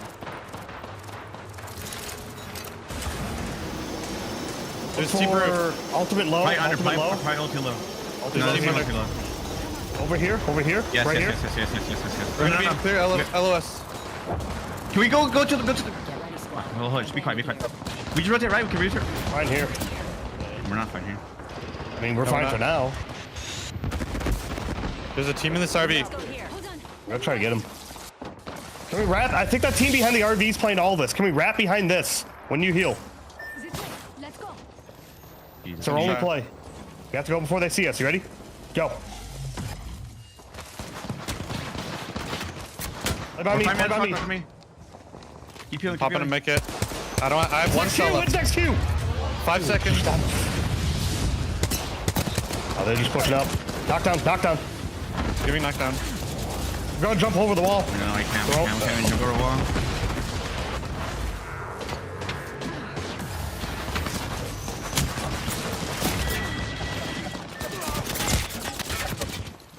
Well, back into the game, and it was almost a golden opportunity for 100 Thieves. You saw the team Valcol in front of them. Of course, let's mirror them, but let's mirror them through the clouds for a few moments. They found somewhere to play momentarily, but with 14 squads still alive here, 100 Thieves will be eliminated as Furia now are feeling not only revved up in the mind, but also with that rampage in the hands of his Watson. Too many squads with high ground, too many squads with LOS on them. They were never going to be able to survive that, and I think 100 Thieves knew it was going to be a do-or-die situation where they had to hope for a miracle, but unfortunately that miracle did not arrive. Furia now down to 2. His Watson tries to quickly get involved to help out his teammate, and it goes, and Furia just about survived. I'm not sure it does, but they will get the kills that they need as Furia move in. Can they get Pandas back on the feet, though? His Watson gets the Bangalore smoke down to give a little bit of cover. And it looks like they're going to try and make a move off the back of that, but you can see how much of their sight is currently just completely eliminated from them. Skill Cakes and Optic, they're still involved in this. Slepton eliminated, Fades have gone out, Furia eliminated now, and Optic might just be about to have that game, Dan. Yeah, whilst this pulls towards Climatizer, there's so many teams that are going to be vulnerable, that are going to be shot at by the likes of TSM, who had that high ground. Optic trying to force their way into this circle, but it's not going to be easy. There are teams all over the place here, and if Optic survive, it would be an absolute miracle, as now it's just one player remaining. It's not looking good for OG. Well, Duplex did some pretty mad things last time we saw him as a solo player, but with half the lobby shooting him, it's not going to happen this time. Esports Arena also eliminated alongside Optic Gaming, but TSM are kings of the castle at the moment, Dan. They've been picking up KP after KP after KP, and after that Valcol, this position they find themselves in, it's been a blessing. That's why sometimes it's risk and reward with the Skyward Dive. You can find yourself in one of the ultimate positions that teams have not been able to successfully get to via foot, as Luminosity also eliminated, and now we're into our last 5. Tripod still alive behind the wall just down there. Maybe this could be the game we see them push themselves not just into top 3, maybe even a victory. Not going to be easy from where they currently stand, but still possible. At the moment though, all eyes on the likes of TSM, who have the high ground over the guard that are below them. Sentinels also in an area where they're going to have to push in with the circle. This is going to be so tough for these teams, especially with the amount of fences around at the moment. You're going to have to try and shoot them out as you progress. Of course, if they're your fences, it's going to be fine, but for some of the other teams who have to rotate maybe through them, you're not going to be able to have a fun journey whatsoever. TSM have dropped off a roof and moved inside of this building now. They have 2 options to leave, and if they play it late and they wrap, they might still have the high ground. Nickmerc's got to be so careful here, as it looks like Sentinels might swing onto this. Deeds has enough armor to just hold the line for them. Tripod's in a great position, actually. Probably the team who has the best opportunity to win this game if they can hold off the push that comes in from Sentinels. But the guard of the team I want to keep my eye on. We mentioned top 5, that's what we expect from them. But can they win a game from here and find that form from a few weeks ago? Yeah, they need to find that form, but it's not going to be easy with the teams that are around them. As you say, Tripod's in a good spot for now, but when they're forced behind their cover, where do they go? Oh, they're going to make a move early. Maybe they sense a weakness. Sentinels get surprised, and Tripod's going to take this fight. Oh, it's all up to Nickmerc, though. He's going to win this 1v1, and if he can do so, then maybe this will be the opportunity for them to push in. He's going to wrap through zone, but he can't find the rat. He goes down, but so do Sentinels. Now we're down to 3. The guard only have 2 players alive, though. Yeah, the guard just with 2. TSM still at a full 3, and you can see ORN still alive as well, but they're down to a 2. It's all on TSM. They are the most healthy team, but are they going to be held out? They have a little bit of high ground to work with over the guard. It's about picking when you fight, though, and hoping the other 2 teams start this, but it looks like TSM, they're going to take this 3 versus 2. TSM should be able to win this one. They get the first knock onto Vayne as well without taking any damage whatsoever. TSM now completely controlling the high ground. This is a TSM win. We've seen these positions time and time again. Keon, you're not going to survive for too much longer as well, as it will light up with TSM as your champions here on World's Edge. A masterclass from one of the best teams that we've seen in Apex Legends. And it was all back of what was essentially a staring contest at one point of, are you going to Valcol first? Are we going to Valcol first? LG Valcol, they Skyward Dive. TSM were able to go off the back of that. They timed it perfectly. They got one of the best positions in the map. They could have got shot out of the sky, but because they waited those extra 5 seconds, they were just able to survive and get one of the best positions. I mean, 5 seconds. Who would have thought? That's the difference between terrible death and raising the trophy. I guess, Apex Legends really is a game of inches or moments. And when it comes down to those final sections, fellas, it was TSM who really had a better spot, even though they had to fight hard for it. There were teams, though, like 100 Thieves. They tried. There was just nothing they could do. They were in a terrible line of sight, Mark. So everyone had their test of fate today. It just seemed like TSM, things are rolling in the right direction for a team that wants to, at the end of this, say we are the best points-wise and without a doubt in North America. Oh, 100%, and I think every game from TSM so far has been an indication of where they find themselves in the table, right? It's been a very tough rotation in game number 2 for them. They still picked up a decent amount of KP, forcing their way into zone. Game number 1, they picked up a huge amount of KP, involved in that end game, and then they win game number 3 here with a convincing win as well. But like you mentioned, Apex Legends is a game of moments, and I want to say the call to land on that side of the roof was brilliant. The fact that they found it was open, but like you could see, there was no one that could shoot them, so they could reset, which is almost as important when you land from that Valkyrie ult. So a huge game from TSM. It wasn't just that landing, though. The way they managed the end game, worked out that it was a duo on the outside, took that fight, and then just had complete control of the high ground. It was just classic Apex Legends. That is how you win games of Apex Legends in these pro lobbies. Dan, you're a man of stats and analysis. TSM, 3rd place, 8th place, 1st place. They kind of bounced up and then went back down, but each and every one of those games was accompanied by at least 7 kills. 11 kills in the first game, 7 kills in the second game, and now I'm sure they're equaling that or maybe even more so in their 3rd game with a win. They're putting it all together when it comes to a complete performance. Yeah, I mean, they were struggling for consistency when these groups were matching up against each other.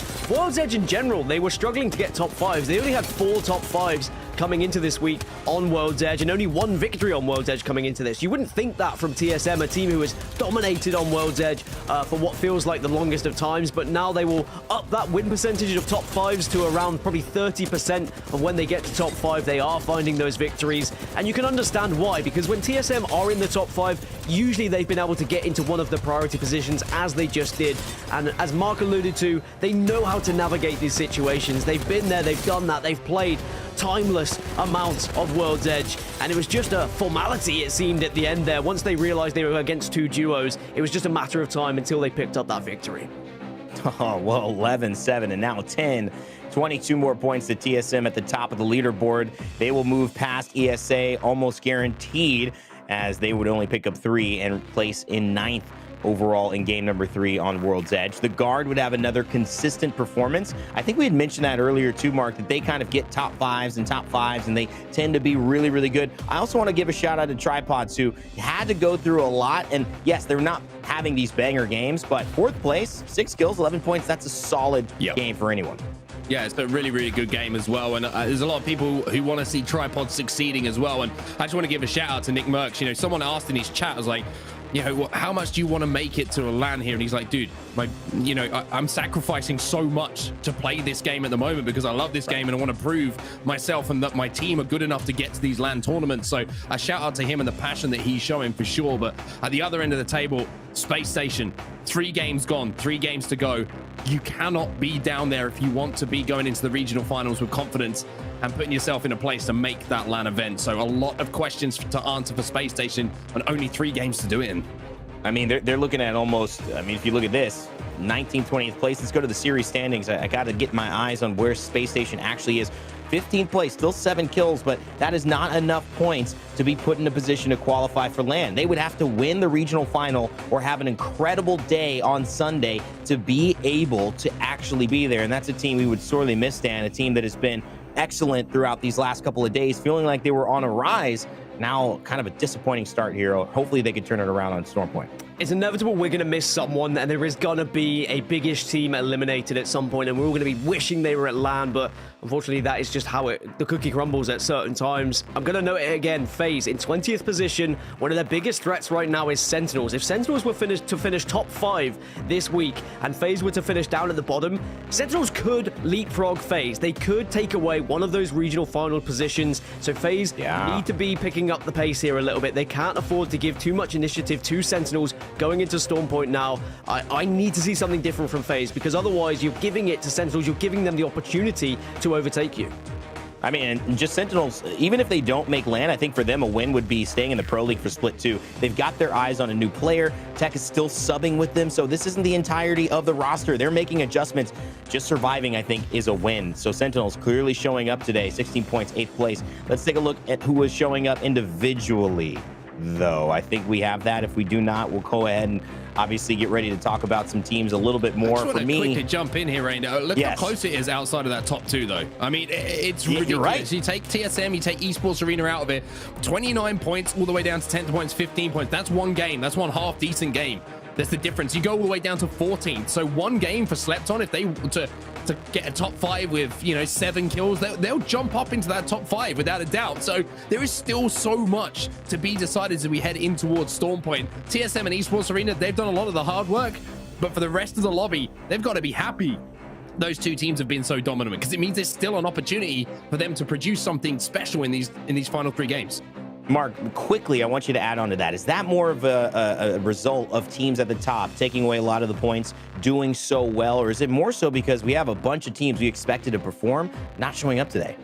I think it's more maybe It's a little bit of both. I think it's more the earlier thing that you say about the two top teams performing extremely well. You know, 2 wins in a row, and then TSM just seem to be rolling points, you know, almost at will in those first 3 games. But everyone else has looked very shaky.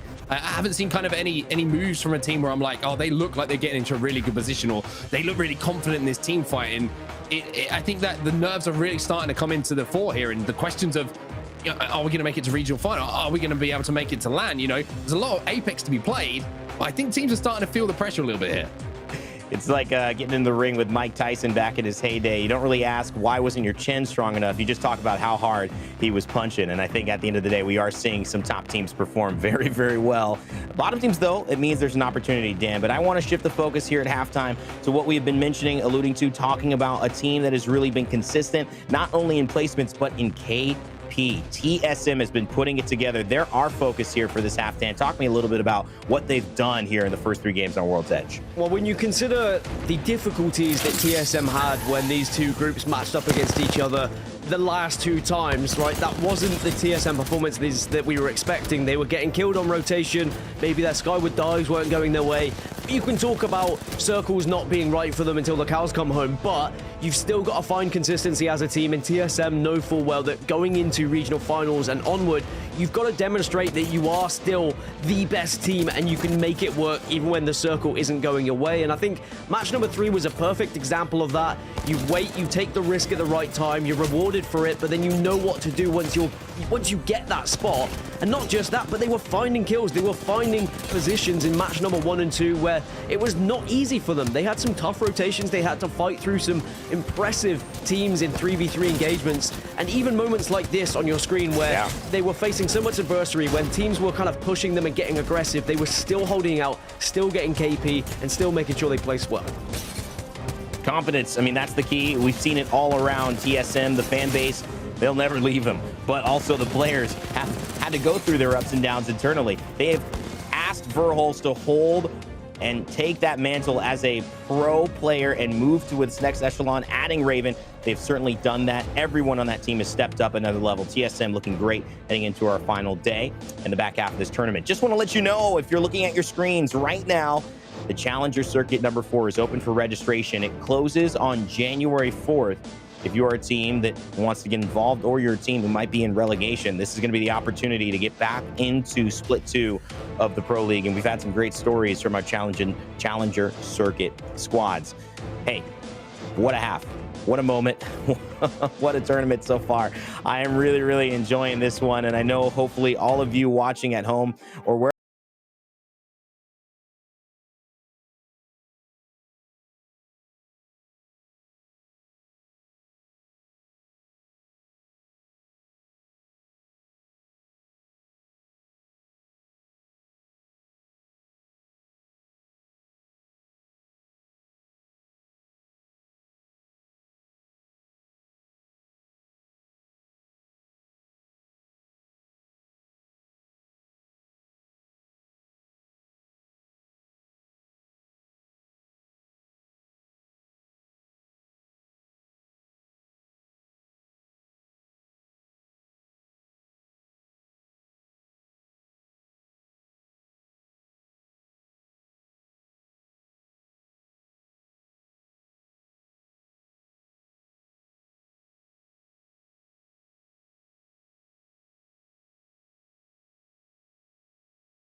The Apex Legends Global Series.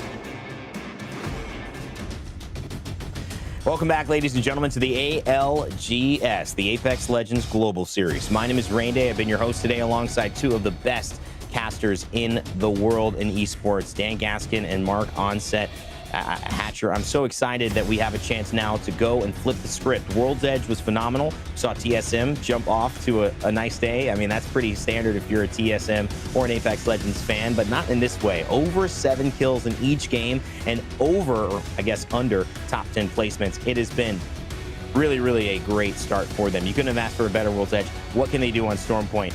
We've got Dan and Mark with me now. And Dan, while we have you here just for a moment, I want to talk to you about Stormpoint. What do you expect to see? I mean, is this, more of the same from these teams? Or, this is usually when we see maybe a dark horse start to spring into action. Well, usually, actually throughout this season, TSM have been underperforming on World's Edge, but overperforming on Stormpoint. When they get to top 5, they have a 60% win rate on Stormpoint. Very successful, 3 victories across the split as well. So it's looking good in this week for TSM. They've already found 1 victory in match number 3, showed great consistency in match number 1 and 2. So Stormpoint, a real chance for them to solidify themselves at the top of the leaderboard. I will caveat that with saying that this lobby is far better at Stormpoint in general than it was at World's Edge. Just looking through statistics, looking through wins, there is not so many wins on the board for World's Edge for any of these teams, but plenty of wins on the board on Stormpoint. We've got several teams with 2 or 3 wins throughout the split, so this is going to be a far more competitive lobby, I feel, on this map. I mean, we've recently seen Optic win a game in day 8, Duplex with a clutch. We saw TSM, we saw Furia win games, we've seen LG win games. 100 Thieves have won plenty of games here. I mean, this is SSG. This is definitely a Stormpoint heavy lobby as we look at. I just talked about Verholz kind of stepping up. The young Evan, you got to give loves to Evans, man, all around the world. All my Evans, raise up. Verholz representing well for the name. Reps right behind him, though. I mean, he had a moment, Mark, that really made me go almost out of my chair winning that clutch on the top 10 in kill leaders. This is a great day from him. Yeah, I mean, it doesn't surprise me because I feel like it's not just been how, like I mentioned at the start of the show this season, it's been everybody stepping up at different times for TSM, which has brought them that consistency. And I think a lot of it, you're seeing that kill leaderboard as well. I want to give a shout out to Raven because I think Raven really challenges, has challenged the way that TSM approach the game. They're not afraid to take an early fight now. Previously, TSM, in early years would play a much safer looking game, but if they've got their ultimates available, and they see a team in front of them, they're not afraid to take that fight early. And if you win that fight, of course, the Evo shields are going to be pumped up. You're going to have extra loot to play with, and that makes the rest of your game so much more simple. I do want to talk a little bit about ORN, a team that is sitting right now, when you look at the standings, in 22nd place. That means that they're outside of not only being in the regional final, they're in relegation. They've had to lose an org, a big org, as we've seen. Liquid dropping out today. We've seen Cloud9 as well. This is just the way things go, and it's a reality for these players. But you can attest to the fact that going through some of the adversity of just changing, swapping kind of the mantle up on top, some of the leadership choices, and then having to perform the next day, Dan, that's not an easy thing to do. ORN, I think, are performing quite well considering all of that, and maybe feeling like, we got something to prove. This is a showcase for us. That's the thing. Sometimes it can inspire you and it can motivate you to kind of pull your finger out a little bit and change the tide and make sure that you can push yourselves and say, well, if we're getting dropped from organizations, if we've got teams leaving us, if we're not good enough, then what is going wrong? Are we underperforming? Should we be doing better? We have to put ourselves on the mantelpiece now and demonstrate that we're good enough for a new organization. So all of those things come into the equation. It can go either way, though. There are teams that would be in that situation, be under too much pressure and underperform, but certainly today, they're doing a good job. And respectfully, I just got to say this. I don't think any org is too good for Apex Legends. So to each their own decision, but I look more at the players. I like to see them supported. I think you'd be lucky to have a spot in here, and I'm sure they will be represented with an org that sees their value. We'll see if that ends up being something that ultimately they can capture here today by making a spot into the regional final. And Mark, I mean, it would be a Cinderella story to make it into the top 20, barely, have this go on, and then all of a sudden win. I mean, that's something I don't think anyone would ever, I mean, that's a long my shot. Friend, is the beauty of what we've got to come on Sunday, right? It's like you could have an awful few weeks of Apex Legends in the Pro League, and then, you put a couple of points together today to scrape yourself into the top 20, and you could be the first team to, booking your tickets to go to LAN. It really is that simple if you can win that match point format. So it keeps everybody in with a shout if you can get in that top 20 to making it to that LAN event. Well, Dan, we're so grateful for all the work you've done. Take a break, my friend. We'll bring you back for 5 and 6 to close out the show. It's going to be me and Mark. I need my moments of casting with an award-nominated Don't do this. play-by-play again. caster. You definitely missed, by the way, earlier when I was like, my favorite I didn't miss it. I didn't miss soccer it. player, I appreciated author, it. good-looking man with the silkiest voice in all of Apex Legends. That's you, Evan. That's Hey, you. man. No one can take that away from you. Hey, I was drafted to the MLS, okay? Not a lot of people can say that, all right? And I've shifted. This is my second career, Don't just call me an author. No, I appreciate you, man. Hey, We're all joking around. At the end of the day, Mark, whether you're nominated or not, you're nominated in my heart as one of my best friends. We really need to move on from this. Oh, we love to see it. It's the beauty of hosting and casting. I get to have different moments of banner with them, but the stakes stay the same. In fact, they get even higher as we transition into our 4th map, the one that sets the tone for the next 3. Storm Point is where it will end. But how will it begin? Mark, let's check it out as the teams fly off the drop ship and get ready to go head-to-head. Well, my question to you, my friend, and to everybody watching at home is, are you ready for this? Because I feel like this is going to be an absolute banger of a game. We've got 3 more games remaining tonight, everybody. North America, it's a final week of Pro League before we head to the regional finals, and Storm Point is the stage. There is so much still to be decided, and my eyes still on Optic. That duplex clutch is in the front of my mind right now, and I'm sure it's in the front of Optic fans' minds as well. And they certainly need it too. This is going to be a moment where Optic hinge on their performance sitting in 12th. Can they put together another one of those moments with Skittlecakes and Knocked Alive, formerly of ESA, joined with the Optic organization, Optic Gaming? And I think it's been all uphill from there. Unfortunately, not getting the results they wanted at LAN. It's time for redemption. Optic Gaming know it, and the Green Wall will be supporting, as you've had a lot of experience with that in multiple titles on set. But as we land here, it seems like not too many early skirmishes. Our leaders in the lobby, TSM, 49 points. That is a great 3 games. And as a reference point, Mark, I was talking to Onset the other day. We were playing some games, and excuse me, not Onset, Hotsick. And I know, maybe we were. Any of this. And you know what? That's the benefit of digital broadcast, man. I could be there without being there. So make sure you don't leave your Discord on. No, I was talking to Hotsick, and he was saying, when we go into World's Edge, we like getting out with 30 points. That's like the bar for us. We get out with 30, we feel good. TSM getting out with 49. I mean, I think that sets the tone of how well they actually performed and how really they can, if they want, take it a little easier here. Yeah, I think we've kind of established over the years that we've had competitive Apex now that if you get 10 points per game in a 6-game series, you're going to be there or thereabouts. You're going to be in contention with winning the whole thing. So that certainly kind of, like you say, frames how well TSM played in those first 3 games. But now they've got a different thing to worry about. And one of those things they have to worry about is Furia. Because on the rotation, Furia might mirror them a few times. They both land pretty close in the northern vicinity of the map. You got Furia over Lightning Rod. You've got the wall, of course, where TSM will be. But something I did notice as well is a little bit of a change in drop spot for FaZe as well. They've moved away from the down beast and they're a little bit closer to the mill, just outside of that in the Spider Cave. So FaZe with some different decisions already from their previous performances on Storm Point, and Furia doing what they do best, and that is getting themselves some loot, getting those guns warmed up, and taking down some prowlers and dealing with the wildlife. It is a wild map. Every map in Apex having so many different things. We used to see a lot of Trident play. We don't see that as much, but the edge rotation was actually kind of pioneered by some of the members on Sentinel, Tex being one of them, and these crazy late rotations out of zone using the Tridents. Of course, the loot coming in from the fights you engage with the spiders or the prowlers. Every map having that different essence to it, and Storm Point no longer our newest map. Broken Moon in the mix now, but of course not in the mix competitively. We'll see if that changes. Pros still verdict out on that one for them. ORN, we had just mentioned them. I love this story. I love these guys. Nadi, a very eloquent player, really great mind for the game. On the Bangalore too, kind of opting away, Mark, from the Bloodhound Bangalore, going for the Seer, Bangalore, and the Horizon. So keeping the mobility in case you get into trouble, and then obviously going for that disrupt with focus of attention and the information for the ultimate when you're in team fights.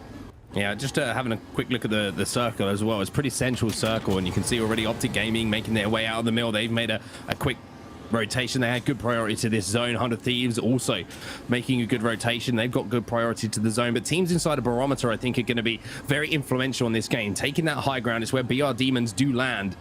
Then you can shoot a lot of these teams down on the low ground who are going to be forcing their way into zone. So BR Demons, if they can hold height, might be in a great spot. And it's always a good idea when you're looking at map overheads to see where the guard are, because the guard usually have a good indication of where the circle is going, and they are the backside of Barometer as well. That's where you're seeing 100 Thieves going. They have beacon information too, by the looks of things, so expect Barometer to be a hot zone towards the end of this game. Truly is a great point that you bring up of there, watching teams that are traditionally so good at finding zones and early rotating, hard rotating into zone like the guard, and just trying to match up. You know, where are they? Where are we? Let's make sure that we're there. Another team doesn't get enough credit for how well they are engaged and getting into zone quickly and finding a good spot. Tripods. I know we mentioned it. Nick Mercs' dedication and passion. This is one of their specialties, I feel like. Not heavy KP, but they get in such a good spot that they get those 5, 6, 7 points every game, and that's why they stay in the mix, ending up 5th in their day 8 performance. We'll see what's in store for them today. Obviously, hoping to just qualify for that regional final, get some points, and put themselves in a good position. As FaZe here, you know, Mark, Dan kind of challenged them, so did you. Need to see more from them. I mean, we need to see something from them, to be honest with you. And this, you know, no disrespect to the players, their history and what they've done, but they haven't really shown us. They had 1 week, I think, where we were like, oh, the FaZe is ready to go. But since then, it's been pretty difficult to watch some of the games that they've had. Some really shaky decision making by individual players in clutch moments, and it just hasn't quite looked like, yeah, the team should perform on paper has actually come to fruition in game. So FaZe maybe with a point to prove, certainly to me.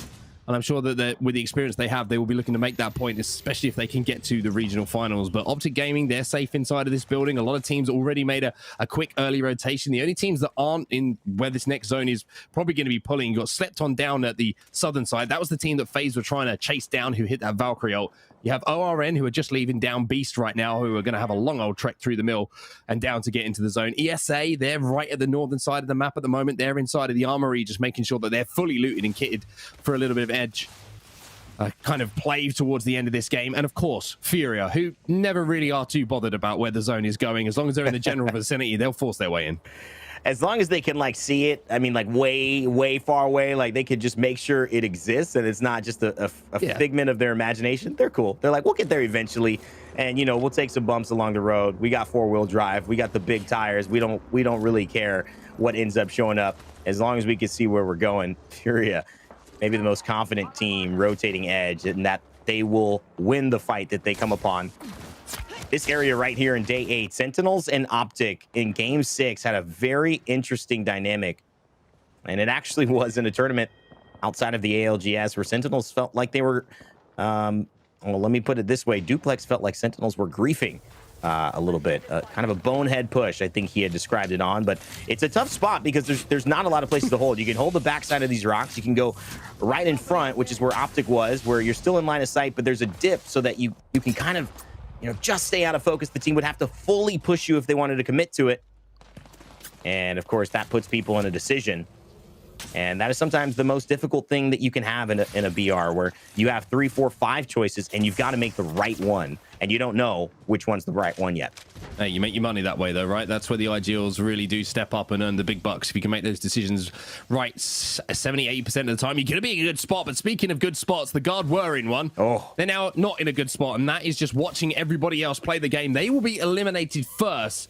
And having such a good priority position, you have to wonder if a team maybe swept in on them, was able to take the bottom floor from one of the buildings they were in, and the third party came in if that team tried to force upon them. A difficult spot for the Guard for sure, but they are taken out early in this game, having made top 2 in the previous one. So no points for them in this game. Luminosity, though, they're going to have to find a way to get Yanya back into the game, because Neozor and Jaguares, they're having to take a long route at the moment through the zone, but they've got some meds to play with.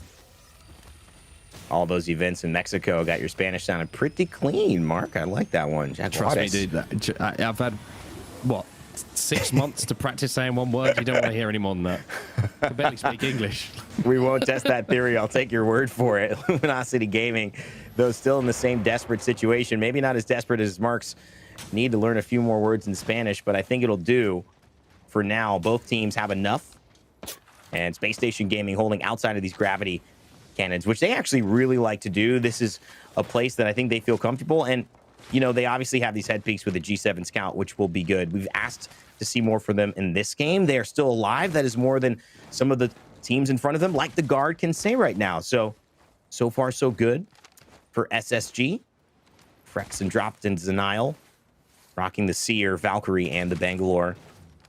Similarly to the lineup we had just talked about, opting away from the Bloodhound. Doesn't necessarily feel like they want to give up what the Bloodhound is giving them. And they'll be fine with right here, just peppering, gatekeeping that team. And that is Slept On, I believe, who is still outside. Now they're going to decide maybe we should take a different route, Mark.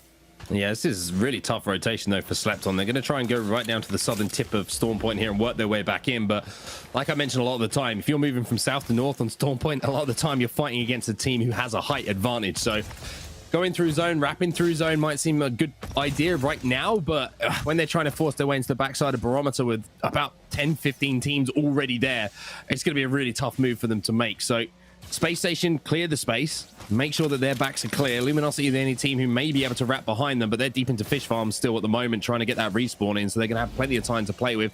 TSM having a little poke around Antennae, might be looking at Space Station in a few moments, but once again, the only team who are really kind of not bothered about where the zone is going is Furia. Furia over at Cascade Falls at the moment. Every single team pretty much is inside of Barometer or just outside of it. And Furia, I think, are collecting every single piece of loot along the way. It's like a sticker book for them. Trying to get all the shinies. They know it's not an MMO, right? You don't have to go and collect all this loot and get ready to go fight before you enter the dungeon. But look at them, right? They're going to fight Edge now. They've got 2 reds. They got a fully kitted out car, and you know, they got Pandas, who's got the purple shield as well. And this is what Furia do so well, right? They play Edge, but they make sure they're prepared to play Edge. They are fully looted up, fully armored up. They would have done the armory where they would have leveled up the Evo shield any way they could have to make sure that they can fight successfully on Edge's zone. And this is something I think is not mentioned enough about a little bit of like the thought process behind Furia. I think too, you know, you reminded me for whatever reason what came to mind. You know, martial arts often is the art of learning to be deadly so that you don't have to be. And I feel like that's kind of where I see the development of Furia going. They are so good at team fighting. If they wanted to, they could fight anyone at all times in any way and be reckless about it and get third-partied afterwards, probably get 10 KP, but never win a championship. But I feel like they have added an element to them, at least lately, and also where they could be going is we are picking and choosing our moments to unleash what we know is one of, if not the best team fighting team in the entire world. And we are looking maybe like we're roaming, like we're, just in disarray. But then when we start fighting, we are there. We're locked in, lined up, and there is no doubt about it. We are going to make sure that you do not get out of this alive. That to me is what Furia could be. That to me is what I've seen glimpses of. And on Stormpoint, they tend to show it more often than not. So as much as we're kind of alluding to them having this rotation away from everyone, I wouldn't be surprised to see it start to pick up pace here. Is this the moment? Is Pander's already into the beast of the hunt, but he loses and has to hit a shield battery behind this tree? Should be able to do so, though. He's got 2 teammates who are still trying to push up on the damage that might have been done. They can't quite get the first knock, but look at these shots coming in from Zeratricky. Oxygen Esports will fall as well. 2 teams now out of the lobby. Guard the first to go, but this is looking like it will be a Furia clean wipe onto Oxygen Esports. This has just been such a consistent push, such an aggressive push, and excuse me, it's actually EA who will fall, but Furia take pretty much no damage in all of that, and that's why it's so difficult when you know that Furia are moving from the northern side. They will always be in a position to take an isolated 3v3 with red armors, with fully kitted out guns, and if you don't catch them off guard first, if you're not aware of a rotation that Furia might be taking, that's why it looks so simple sometimes. It's not just the armors, it's not just the attachments, it's also the fact that they're fighting from high to low the majority of the time. There's not much you can do. I like their pacing too. They take the fight and then they find the replicator, they loot up, they get the shield batteries back, they are ready to go. And that's just the thing that, you're kind of mentioning, and also you're seeing in action 6 shield batteries for his Watson. A lot of teams who have sat in the zone right now, you look at Slept On, you look at Season, you look at 100 Thieves, they don't have the same amount of resources as Fury is going to have in this rotation. So yes, Fury is getting KP, but they're also going into that next fight with an advantage. And so this is one of those things why lobbies open up for certain teams. If Fury is the only one doing this, they have very little competition to be able to stop them. First attempt, hiding behind Jurassic Park walls. TSM saying, let me see the dinosaurs, and they're not impressed. Imperial House says, I might be more of something ancient to watch, something powerful on display than what I've seen here. And TSM looking to finish this fight off relatively soon. Rep's going to break down the wall, and you can see that there's just one player left. First attempt doing a really good job there. But look at this. Oh, no. No. Reps is from behind, taken down by Zenial. It's a charge rifle, so it might be a very far infringement on that fight. TSM may be safe, but that is not what they were hoping for on set.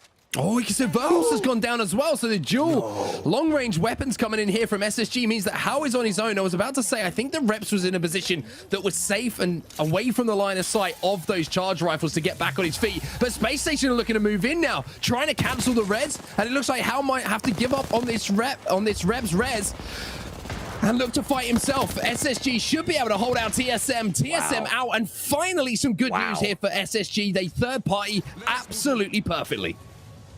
We'll talk about a turn of events. I mean, that was a shock. I turned the page, and my main character was taken out like my boy Ned Stark. I feel like I'm watching a George R.R. Martin TV show right here. I mean, my goodness. Space Station Gaming, we're talking about TSM, praising them, saying they're not impressed, and all of a sudden a charge rifle comes and steals the show. This is the Space Station that knows how to win games. Mark, this is looking like what they want heading into top 15. Plus, they have all this room to play in front of them, having cleared out their backside. Yeah, I mean, they're in a great position now. SSG, this is the opportunity you've been desperate for. You have the zone. You have everybody else having to move towards you from Barometer. And you have charge rifles. You have long-range weapons. You have great loot. This is the opportunity here for SSG to put on the game that might propel them into a position to consider themselves as someone who can qualify for that LAN event, but they've still got to do the work.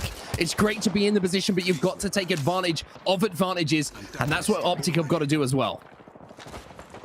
Sitting in 10th place right now overall, 14th place in the lobby. Skittlecakes touts himself as the person who's put in the most time in all of Apex Legends competitive to know every moment, every move that he needs to make for him and his team. Well, right now, he's in 14th position, and first place is what they have their eye on. Let's take a listen in with Optic Gaming and see what moves they plan to make.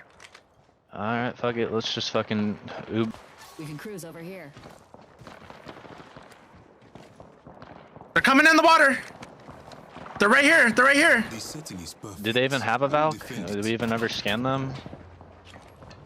They're a Bloodhound team. They probably don't even have Valk. I just have to walk in. I'm going to this thing. I'm just waiting for it to blow up.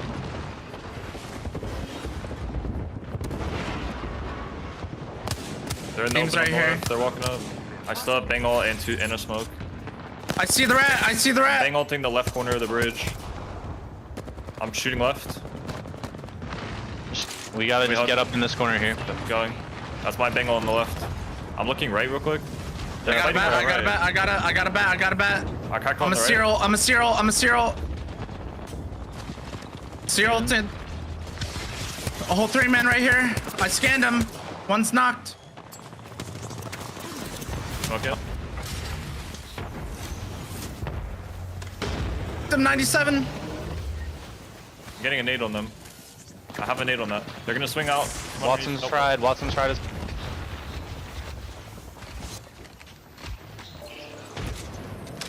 5 seconds. They might ape us off that. Yep. I smoked. Watson's dead. Nice. I have 1 second on my bat.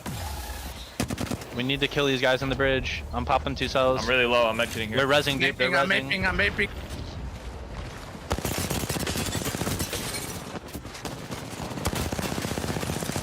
Behind you.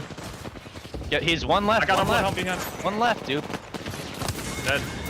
Dead. Smoke it off. They're right here. Underneath the bridge. I don't have a smoke. Just try and rat up top if you can. They're right underneath me. Vert nade. Oh, I just got a smoke back. I gotcha. Oh, well, Optic Gaming, they get close, Mark, but it's not close enough. They'll be happy with that result, though, and it certainly is a good start on Storm Point. It's better, but I think they would have expected to win that fight under the bridge a little bit more. The damage that Duplex did should have allowed them to move in, but the Watson fences slowed things down, as well as the other teams in the vicinity just doing damage. Space Station, though, we mentioned Optic. Good game for you. It needs to be a great game for Space Station. They have the circle. They have the zone. They've got full red armor, and they've got the armor and the weaponry, excuse me, to do close range damage. They're currently, you can see, sharing oxygen with 100 Thieves inside of this island. If they can get a crack here, then maybe they can make a push off the back of it. But 100 Thieves are also fully kitted out in red Evo armor, so this is not going to be an easy fight to take. Oh, and you know what? The two teams who are on edge are going to have to move sooner than everyone else, and that's difficult. You just got to hope that maybe, just maybe, somebody makes a move, somebody tries to get aggressive. Maybe SSG and 100 Thieves fight each other, and it opens up the door for Kenny, Mr. Akulo, or Klain, or maybe ORN, a team that we had mentioned has so much to prove, finding a win here in game number 4. That would be just incredible, Mark, but there's a long way away from that happening. Yeah, every part of me, the horrible part of me is saying take the cannon, but definitely don't do that at this point in the game.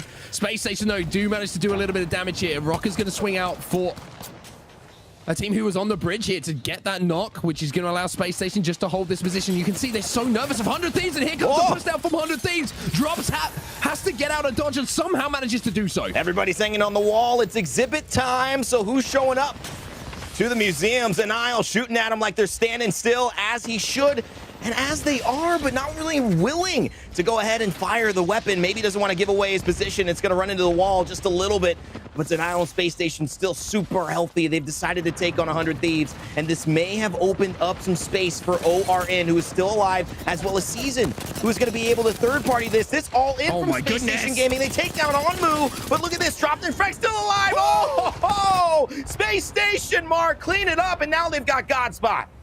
100 Thieves still have Scurry alive, though. They did lose one player and all of that, but this, if they can get healthy and they can deal with the final player, might open things up for them.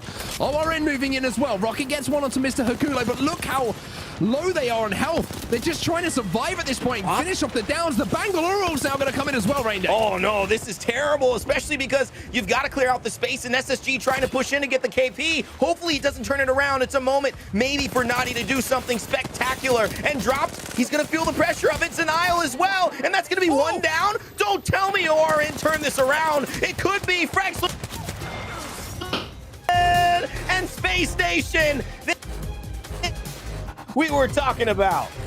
They needed this more than anything. Space Station, the fight against 100 Thieves was absolutely huge, and I got so worried for them in that moment as well, because they had that first player go down, but that first player did so much damage that the second player who swung onto the fight was able to pick up 1, 2, and just leave that last player out of commission. He didn't want to get involved with that fight, but Space Station, you know, you can't write it sometimes in Apex Legends. When a team needs a performance, more often than not, for whatever reason, they come up with it. And Space Station in that game not only get the win, they get the KP they needed as well to put extra points on the board. It was desperately needed, but Space Station could maybe just breathe a little sigh of relief after that game. Oh, that was desperately needed. Space Station certainly were being called upon, and that's been the story of today. It is the moment that you have to show up, and Space Station, they don't do it the easy way. They wait until Storm Point, but this is a map that I think, Mark, we've seen they specialize in. I would say World's Edge, they're fine, they can hang.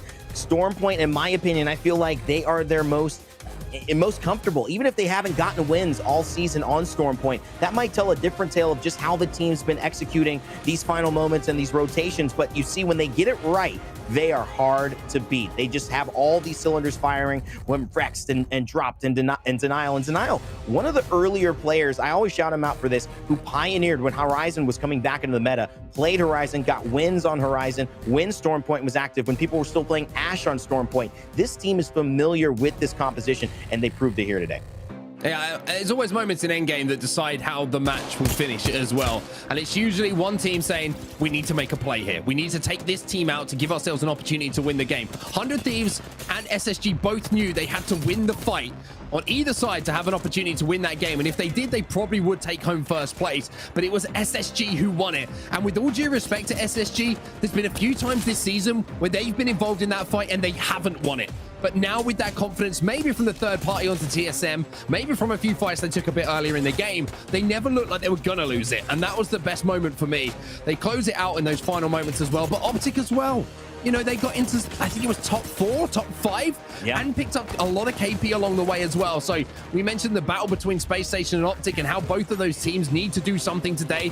Well, they both did something in that game, and they've still got a couple of games to play with to see if they can do something else. I mean, great performances from them, but that fight, it took entirely too long from Optic. ORN ended up getting a top 4, maybe even a top 2. So it was a great performance from them. Exactly what you want if you were trying to get out of relegation and into the regional final. But this was that deciding factor. This is what I love, because they said, put the ball in my hands. I want to go finish this thing and make sure that the game either is won or lost based on our performance. And that's what Space Station did. They ended up hitting these shots here as well, even having to go against Naughty and the Bangalore Rolling Thunder, or Creeping Barrage, however you like to call it. It's different outside and inside of the game, but Space Station, they have the same. That is a #1, a first place after game number 4 on Storm Point. A big shout out to, you know, Space Station. I was looking at the kill feed, Mark. Not only do they have a massive 25-point game there, they also took out Furia. They were also the team. So taking out Furia, taking out TSM, taking out 100 Thieves in Godspot. I mean, this was the best game of the day I think we've seen from a single team.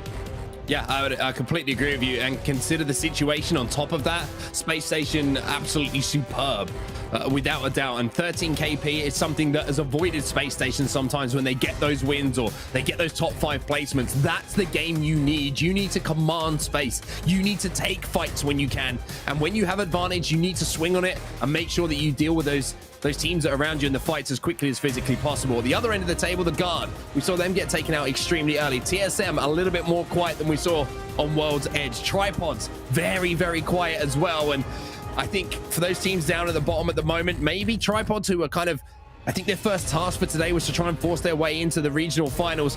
A couple more games to play for them.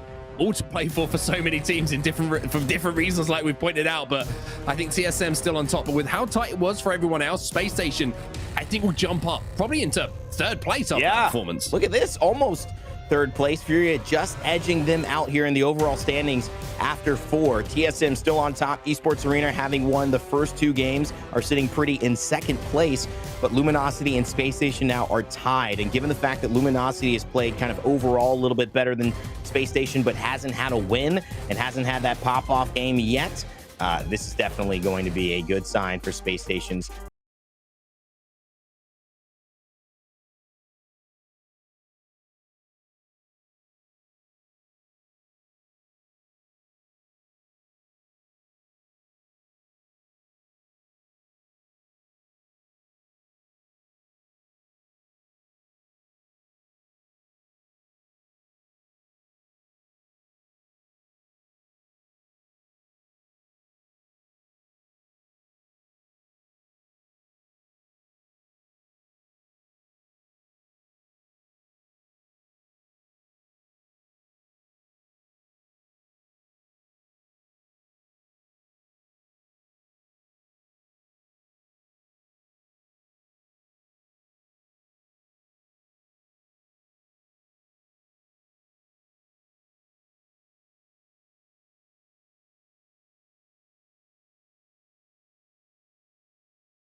Apex Legends Global Series Monster Energy, your official energy drink for the ALGS. Well, welcome back, everybody, and with 2 games to go, I tell you what, Space Station turned up when they needed to most. A big win for them in our first game on Stormpoint. And Dan, you got to watch it from the sidelines, and I've got to be honest, my heart was beating for them in those final moments, especially in that fight against 100 Thieves. Especially because we haven't seen SSG win yet on Stormpoint this split. So important for them to get that victory under their belt so that they know they have the potential to win games on both maps. I've been saying it all day how important it is to be having success on both of them and not just being a one-map wonder. It's going to do wonders not just for their confidence going into, you know, potential regional finals and even potentially a LAN, but also you've got to look at what it does for the rest of today, right? They know now how to win on Stormpoint. They know how to get these victories and how to solidify them, but boy, did they have to work hard for it as well. I said that this lobby was going to be far stronger on Stormpoint, and I think it was proved just there. Well, let's see what game number 5 has in store for us. The penultimate game of today's action. And the penultimate game before we head, of course, to the regional finals, where we will find out who our representatives from North America will be as we head back to the LAN environment. You'll see your dropship right now. You'll see the path for going from east to west. And some of those teams at the top of the map will be very happy to see that as well. But, I mean, let's just take a second to point out how important that was for Space Station. I think before that game, they were down in like 13th position. To jump up to 4th place, just a point behind Furia in one game, with the confidence they have taking out the teams they did on the way to doing it, Dan, Space Station are now dangerous. A very dangerous team indeed. And as I said, it just will give them that knowledge that, you know, it is possible. Once you get over that first victory, I think it's really important for any team so that they can look at themselves and say, okay, we are good enough to win. Doesn't matter what map it is. Now, let's take a look at this circle. Then we're going to be heading slightly north up towards the wall. This is going to be great news for TSM. Sentinels have also got beacon information and slap bang in the middle of the circle as well. So a really good circle for the likes of Sentinels. 100 Thieves also going to have that info from the beacon. Furia don't have that info from what I can tell. So they're going to have to try and maybe rotate up to the wall for that beacon, which could mean a fight with TSM. But maybe they want to avoid them. We'll have to see. Yeah, the rotation path I've seen Furia take, you can see already doing the armory as well to make sure that they're ready for any fight that goes down. Is that northern one just to the edge from the high ground down to the low ground where the zip line is to the backside of where wall is? But TSM, like you mentioned, going to be very happy with that zone pull. I want to see how they play it though, because one thing I've noticed with TSM a little bit recently is even though they are the first team there, of course, they're going to have priority to this zone, and we imagine it is going to pull all the way over towards the zone. The first team who tries to approach that point, they're not afraid to fight if they feel like they've got the armor to do it, the ammo to do it, the weaponry to do it. They want to command as much space as possible and basically make you work hard just to get into the wall, let alone find a spot to play. Yeah, they really do know how to play it as well. That's why they're going to be happy with that pull, but we know it's not always as simple as that. There are people that can spoil it with their rotation. We've mentioned Furia could have implications here to really change what could happen for TSM's outcome, and also the likes of E8, who are very close indeed. They could certainly spoil the party a little bit, but we'll have to see when we get that beacon information just how far north we're going to be pulling, because it could be more of a cascade full circle as well with what we're seeing right now. But either way, I think it's a good pull for those teams who are on the northern side of the map. Not so good for those who are on the southern side of the map, of course. Teams like BR Demons, FaZe, Luminosity, they're all going to have to traverse this map quite a distance, so may need to find their points via KP rather than placement. Well, you can see that Optic are trying to make a quick rotation themselves at the moment and try and get into the position they want to hold for the majority of this game, just by looking through the inventory, you know, picking up things along the way, trying to loot on where they want to play. And by doing so, they've overtaken a few teams who might be trying to get priority position for now. TSM right at the northern tip of the wall. 100 Thieves now made their way in. Sentinels inside of the wall, slept on there as well. Season are rotating as well right to the northern side. Furia taking their time though. They're down at Thunderwatch. They're going to maybe think about a slightly different rap as we hop on board with Oxygen Esports, who are currently taking a little bit of fire. And Stormpoint, very different to World's Edge with how you commit to the circle as well. With it being such a map dominated by high ground from the northern side, you'd rather bank on it being a northern pool and then go downhill to try and get to the next circle than, of course, banking on it being a southern pool and then having to fight uphill. That's why we're seeing so many teams transition to the wall right now to get as high as they can before that zone potentially would pull away from it. But at the moment, those with beacon information are moving towards the wall, so it gives us a good idea of where we're going to end up. Yeah, I mentioned the TSM might try and take a fight on the first team who arrived, but the problem is everyone kind of arrived at the same time, so they didn't really have the opportunity to pick exactly what they wanted to do. Oxygen Esports hitting the Valcolt and deciding to play under the bridge for now. They do have the Watson Gen, but here comes an EMP, so goodbye Interception Pylon. You're going to have to wait for that one to come up again. Maybe an Excel was in the back pocket to get it back, but for now, they're a little bit vulnerable to grenades here, Oxygen. Yeah, Oxygen, a team who really would have been fighting to try and push themselves into a chance of regionals and just a chance of surviving relegation, to be honest. FaZe would have been very keen to keep an eye on what Oxygen are going to be doing, and so far Oxygen haven't really done much today, so that's great news for FaZe, and it means that FaZe's closest competition will be Sentinels. Now, it was a disappointing ending to Game 1 on Storm's Point for the Guard. They're a team who have had so much success on this map as well, at getting to top 5s, getting into top 10s, but maybe not as much success as World's Edge when it comes to victories. So are we going to see the Guard develop a little bit on Storm Point? Can they show us that they have that same kind of cutthroat ability on this map instead of World's Edge? Well, Arcane doing some scouting right now, the IGL for the Guard, trying to see what is playable for them inside of the wall, if they can force their way in. It was interesting to see as well. You're always looking, you know, the Guard famously love to early rotate, love to get into a priority position where they think the game is going to end. You're always looking across the inventory to see if that is the case. And the fact that I think it was Rambo was running around with a G7 Scout with no sight on it gives you a pretty good idea of how they prioritize just getting to where they wanted to get. Don't worry about the guns. We'll sort that out later. And I think that is why we haven't seen victories on Stormpoint for Guard, because they play that way. It works on World's Edge, but you can be punished for it at times on Stormpoint because there isn't necessarily as many areas to play in some of these final circles. They are so difficult to try and navigate at times, and you can be very much punished if you don't have the equipment, if you've not got the weapons, if you've not got the loot in the early game. So perhaps that is one of the major factors as to why Guard haven't been able to find a victory, but they've still found plenty of seconds, thirds, picked up plenty of top 5, so they are high point scorers, just not necessarily finding those dubs. Well, Luminosity chilling in zone at the moment, getting a little bit of a tan. They're right down a shipfall at the moment. They will have beacon information, or should be able to hit the beacon if they wanted to, but nobody, I mean nobody, is in the vicinity of where they are at the moment. Space Station making their way from Launchpad now down to the southern side of the zone. They're going to be comfortable, and I'll tell you what, look at Season. They found a sneaky little spot to play. Yeah, just overlooking and keeping an eye on what could be pushing from down below. Teams on the edge, just seeing if there's any other teams that they can maybe take advantage of rotating late. But it looks like for now, Season will be okay. As I say that, suddenly there's a Seer in the vicinity, and it doesn't look like it's going to be a team rotating behind Season, but they're going to have to push in and maybe fight their way through into this next circle. Yeah, it should be safe for now, and to be honest, safe for some time in this position.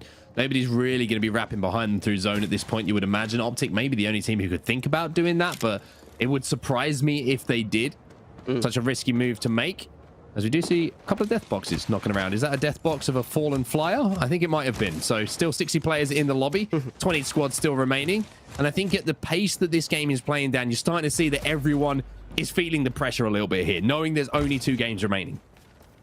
Yeah, the teams who are outside of this circle, I mean, you've got 4 that are currently on the edge at the moment, but the other squads are still in zone. That's how much they are taking their time here, because they know full well, in a pool like this, in a zone and an ending like this, you're not going to find a position this late. So you've got to play it slow. You get as heavily looted as you can. You get as much equipment and weapons to work with as possible, so that when you do get into those engagements, you've got the ability to reset. You've also got the ability to win those fights with the right weapons.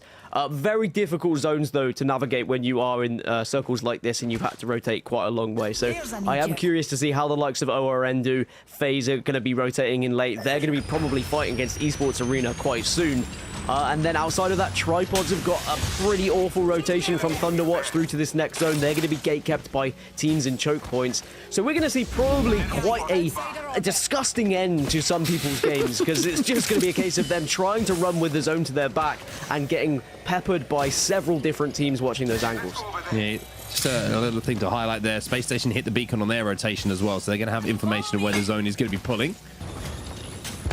Fury now trying to force their way to the zone, doing what they do best. However, they're getting peppered from a few different angles themselves. 69 damage is going to almost break the shields, but look at Zeratricky and Pandas. His wasn't able to back up and hit the battery as Pandas hits the floor. E8 holding the ground at the moment. That's the team who Furia are going up against. And Prezi, Golden, and Mercy. If you hold off a push from Furia, you've got to be pretty happy, but you've also got to be aware of third parties. And this is meaning that Furia might be able to reset and get out of dodge. Yeah, Furia desperately need a reset as well, and maybe it will just be a gift from the heavens if they're able to do so. Panda's not back up on his feet just yet, but because you have the Bangalore, because you have the smoke, maybe there's an opportunity, but no, Pandas was in no man's land, and Furia maybe going to have to finish things off as a 2 here. Could potentially get the banner, but then what do? You've got a mobile res maybe to work with. It's not going to be comfortable, so it looks like Furia instead going to try to just get out of this area, but could potentially run into teams like I was talking about. Tripods are going to be through this avenue, so you've got to be careful here if you're Furia. Yeah, Fury, I mean, in 3v3s, you usually fancy them in a team fight, but going up against Tripods in a 2v3, much more difficult. And Tripods are making a northern rotation by the looks of things through zone. So we'll have to keep an eye out and see what Tripods' next move is. As we do wait and see, as I'm looking at the map overhead, and I tell you what, Fury might be in for a little bit of a jump scare in a moment. Yeah, Tripods are heading this way.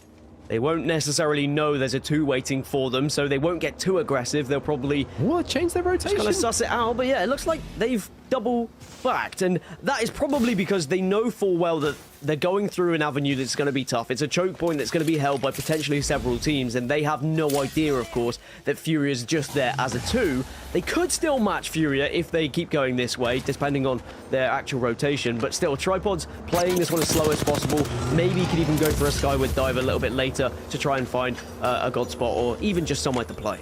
Well, Fury, I think this is Space Station they're fighting at the moment. What a moment this could be again for Space Station, just to add to the list of teams they've taken out in recent time. And it is going to be Space Station who now are going to move up. They obviously don't have the information that this is a duo. All they know is that there's a player hitting some decent shots of them from that high ground, but Dropped wants a little piece of this. You can see he's moving up. He wants to be aggressive. Maybe on that heartbeat scanner, they did see there was only 2 players, and they want to see if they can take Furia down. Well, Tripods are going to be arriving just right next to Space Station. They'll hear all this firing as well, and will try and take advantage of it, and are going to get aggressive. They have to push in now. They know full well they can't afford to double back once more. So much damage done by Tripods, but this could open things up for the duo of Furia. Oh, it could indeed, and for Space Station, this is just an unfortunate, horrible position to be in. Here come Tripods, and they are swinging left and right at the moment. They get that first knock onto Frex. That's going to be Space Station now in shambles. 20 squads still remaining, but here comes the duo. Here comes Furia. Nick Merckx trying to hold the line, for the pressure now coming in from the duo up top.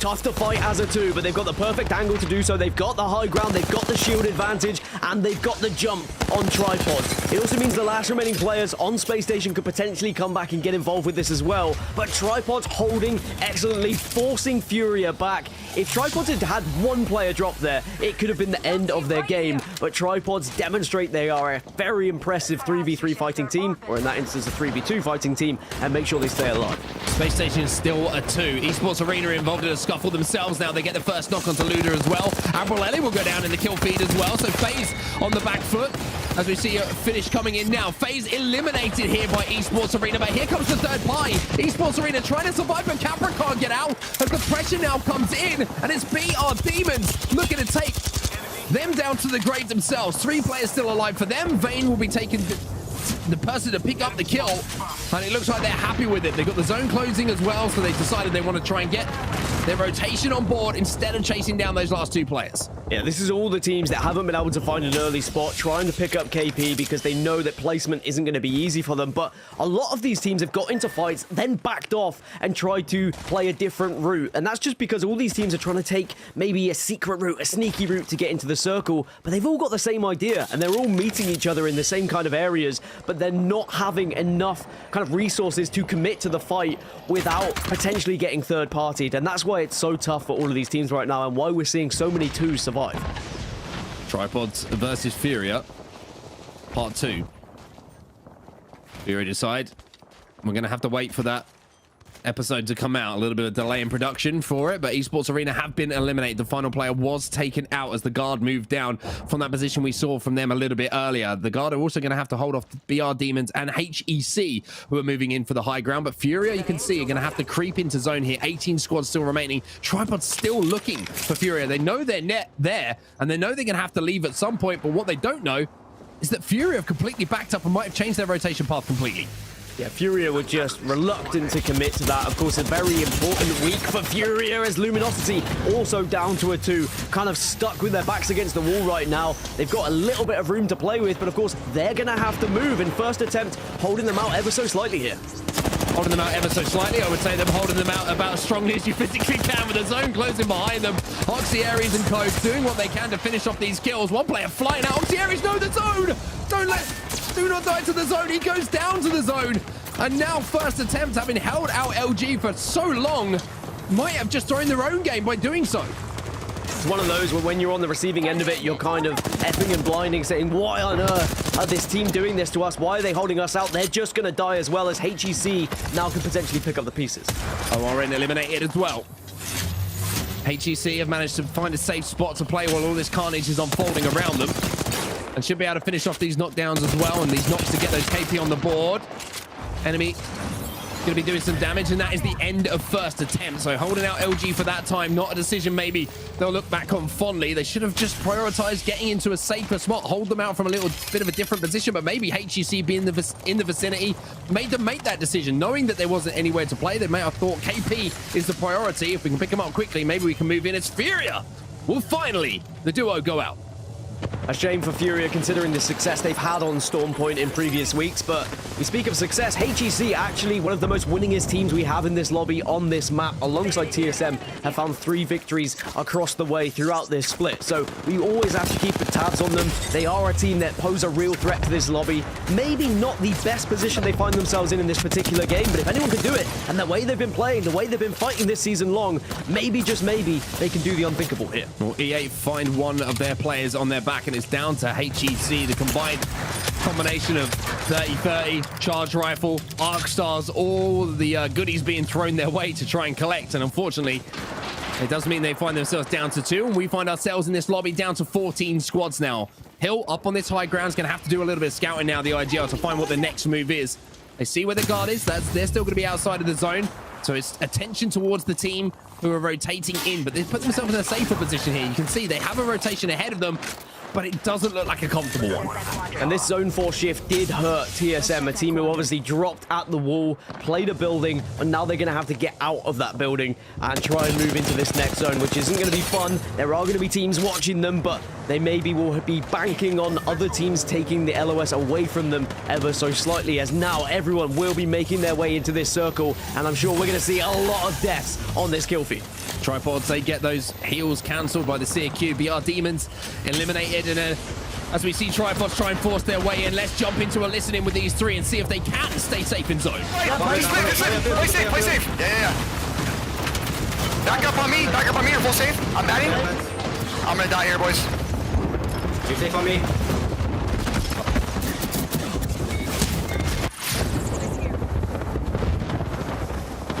Well, that didn't last too long. You could hear the intensity in the listening because they knew they were under pressure. Tripods are eliminated, but Space Station in the battle between Furia, Tripods, and Space Station. Space Station the ones who are still alive here, as are TSM.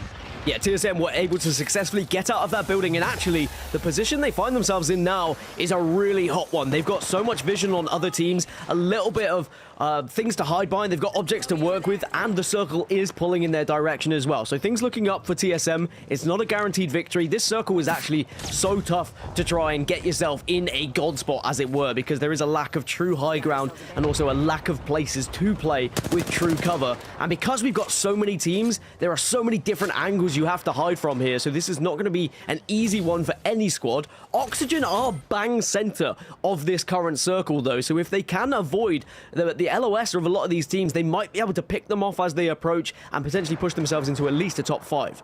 Yeah, one of the worries here for TSM is a lack of ammo. Surprise, surprise, Hal's got no light ammo. We've been here before a million times, and that means they're going to have to be very, very conservative on the fights that they take, unless they can find some loot along the way. A couple of death boxes would be massive for them. But SSG, as a duo, if TSM can work that out on the heartbeat sensor, then maybe there'll be an opportunity for them to push, take them down and get that loot themselves, and also clear that side of the map. But now the Guard are lining up and trying to time a Valk ult to perfection. The zone's going to be closing behind them. They know there's nobody that's going to shoot them, so it's a case of just 3, 2, 1, lift off for the Guard, and they find a spot to play. Cross your fingers, cross your toes, because there is such little room to play and you are going to be shot by so many teams. As I said, there's no true high ground in this circle. There's a little bunker maybe you can get away with. They're going to go on top of the building here, which of course isn't quite in the next circle, but teams did leave it. They are going to have teams below them, and this is not going to be easy for them, but it looks like they've just about survived their landing, but it's about where they go from here. HEC get eliminated. We're down to 7 squads now. Imperial Hal and the rest of TSM moving in onto Space Station. And look at the goodies that are in front of them as well. The zone is closing. They've now completely taken this side of the zone and made it safe for themselves. Verhoes still trying to stay alive as one player is just below him. That will be Space Station eliminated, but can they get the loot? That's the question now. Can TSM get themselves in a position? You can see Hal has no light ammo whatsoever. If he can jump down, be safe and find some, that will be massive, and it looks like he's going to be able to. Man, the Guard really timed that skyward dive to perfection. We saw 2 teams leave the building they landed on just moments prior to them landing. We've said everything about Apex Legends can come down to just moments, inches, just a few seconds difference, and Guard could have been taken down by those teams or maybe even noticed. But now Guard get into this next circle, and we have quite an impressive amount of teams considering how small this circle has now got. But there is very quickly going to be a lot of damage output onto certain squads that try and force their way in. You've got this tunnel right in the middle that Oxygen have been holding for quite some time. They're going to be dead center, but they've got optics so close to them that there's certainly a possible fight that could occur there. You would imagine as this zone starts to close that TSM are going to have to move first, but they do have the cover to play under the bridge. So they can avoid all of the fights for just long enough for everyone else to have to move on this near side that you can see. That's going to mean that TSM could be in a position to potentially win their second game of the day as the Guard now try and make their move. Then drop it in. Rambo will go down. Can they clean up? Can they collapse on the damage that is done? It's all up to Keown. He's got to reload. They will get the kills by the looks of things, or Sentinels will certainly be taken out. Maybe a little bit of help came in, but now you're going to see that circle start to have an impact there. Remember, TSM have a 60% win rate from top 5s on Storm Point, so statistics are leaning their way, but they've still got a lot to do. 4 teams in front of them. EMP starting to go off, and all the teams now on this western side, they're going to have to clash, as 2 are clashing. Oxygen versus Guard. Guard get wiped out. Oxygen just stay alive. They've held the middle of the map for so long. This is huge for Oxygen's chances of getting into regionals. Needs to get that reset in as quickly as possible, though, but while all this is going down, TSM are now at the high ground. The team they have to worry about is 100 Thieves, who are on a level with them. They have that Newcastle wall down, which is going to give them a little bit of a cover. If TSM can deal with 100 Thieves here or force them off that high ground into Optic, then TSM surely have to win this. But Oxygen, look at Kupski. Looks like they're trying to make a play underneath TSM now.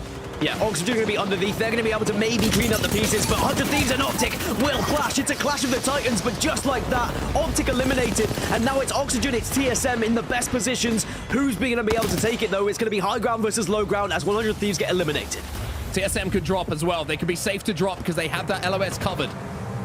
Verhoes will be the first down. Goes back up on high ground, having just got that little bit of information. The low ground usually are the better place to play in this situation because the team above has to drop. But do they have utility to play with here, TSM? Do they have some ultimates available to maybe equal this fight up a little bit? Can they hold the high ground for long enough for Oxygen to be forced out? There's the black hole, and here's the swing from TSM. All 3 come in. TSM shredding through Oxygen, and it will surely here be a TSM win. It is indeed the second win of the day from TSM. They played that end game. Oh, it was a beautiful thing to watch. TSM's win rate is even more impressive now from top 5s, and they carry on with their fine fortunes here on Storm Point. They just seem to be able to nail it when they get to those final circles on set, and I'm very impressed with how they navigated it. They just had to be patient enough. They had to watch the other teams just kind of delete each other one by one, but that was always going to be a difficult drop, right? If you play that wrong, if you play that in a way where you kind of throw people in the wrong direction and you don't hit your shots, very easily could have been a second place, but they melted that final squad then. There's a couple of plays that TSM made in that end game that put them in position to win it, right? One was the 100 Thieves play. They had to force 100 Thieves from that high ground, from the level, and they managed to do enough damage where they had to drop onto Optic Gaming. That was that dealt with. Then they had the high ground completely. The second one is they saved the black hole. They saved the ultimate for that final moment. By throwing it down, it takes attention away. For just a few moments, all three of you drop behind it and swing. You're going to do damage before you go shot yourself. TSM, again, just showing expert understanding and analysis of every situation in that end game. But you've also got to realize that probably the biggest play out of all of it was recognizing Space Station Duo to actually have the ammo to fight in that end game. Because if you can't fight, if you ain't got bullets. Yeah, you saw Verhulst make the drop initially. That was literally just to get probably ammo, maybe for him, maybe for the squad, and it could have been a game saver, because if he didn't have any ammo, they wouldn't probably have won that fight if you don't have a gun to work with. I saw a few melees being thrown in the final circle. We might have seen some more had he not got that box.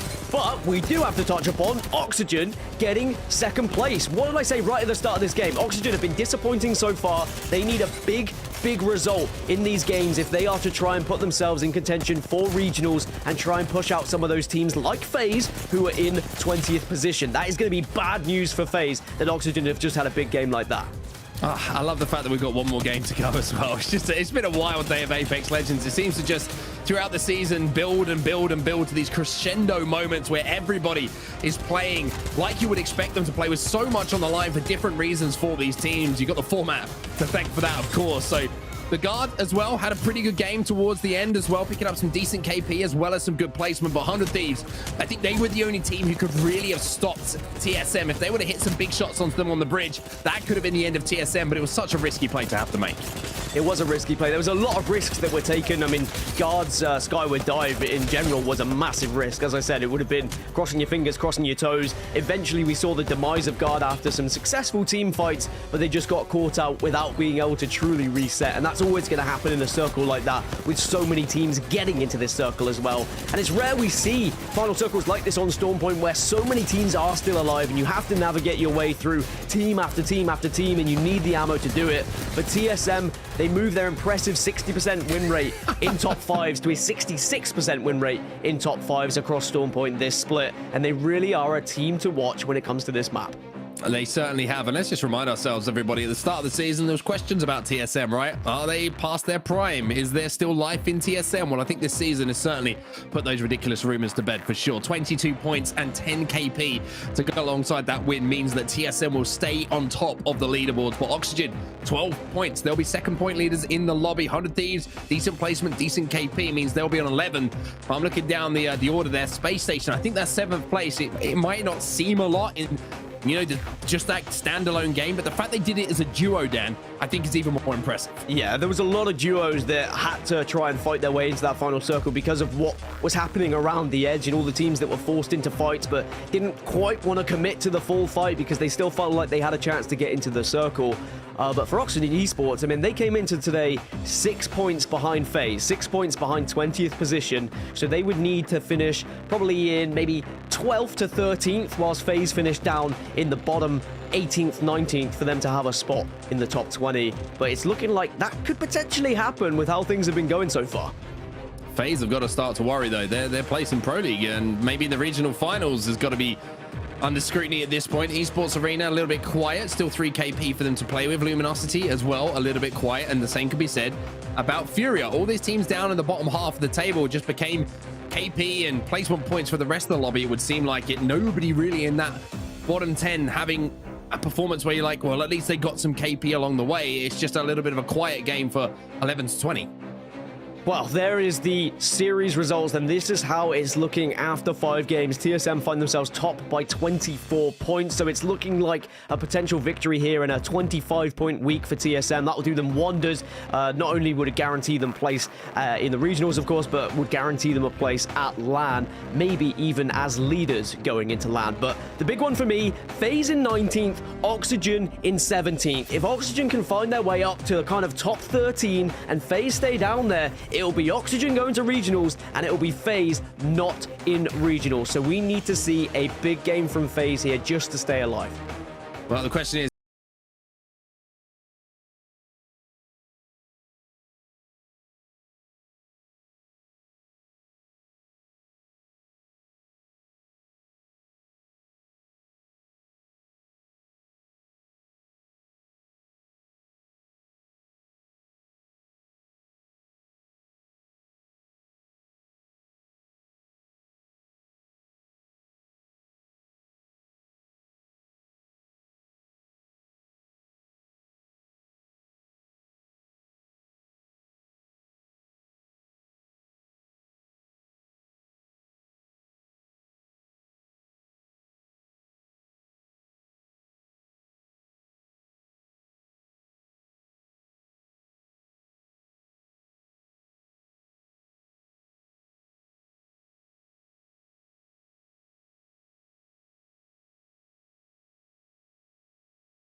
Legends Global Series.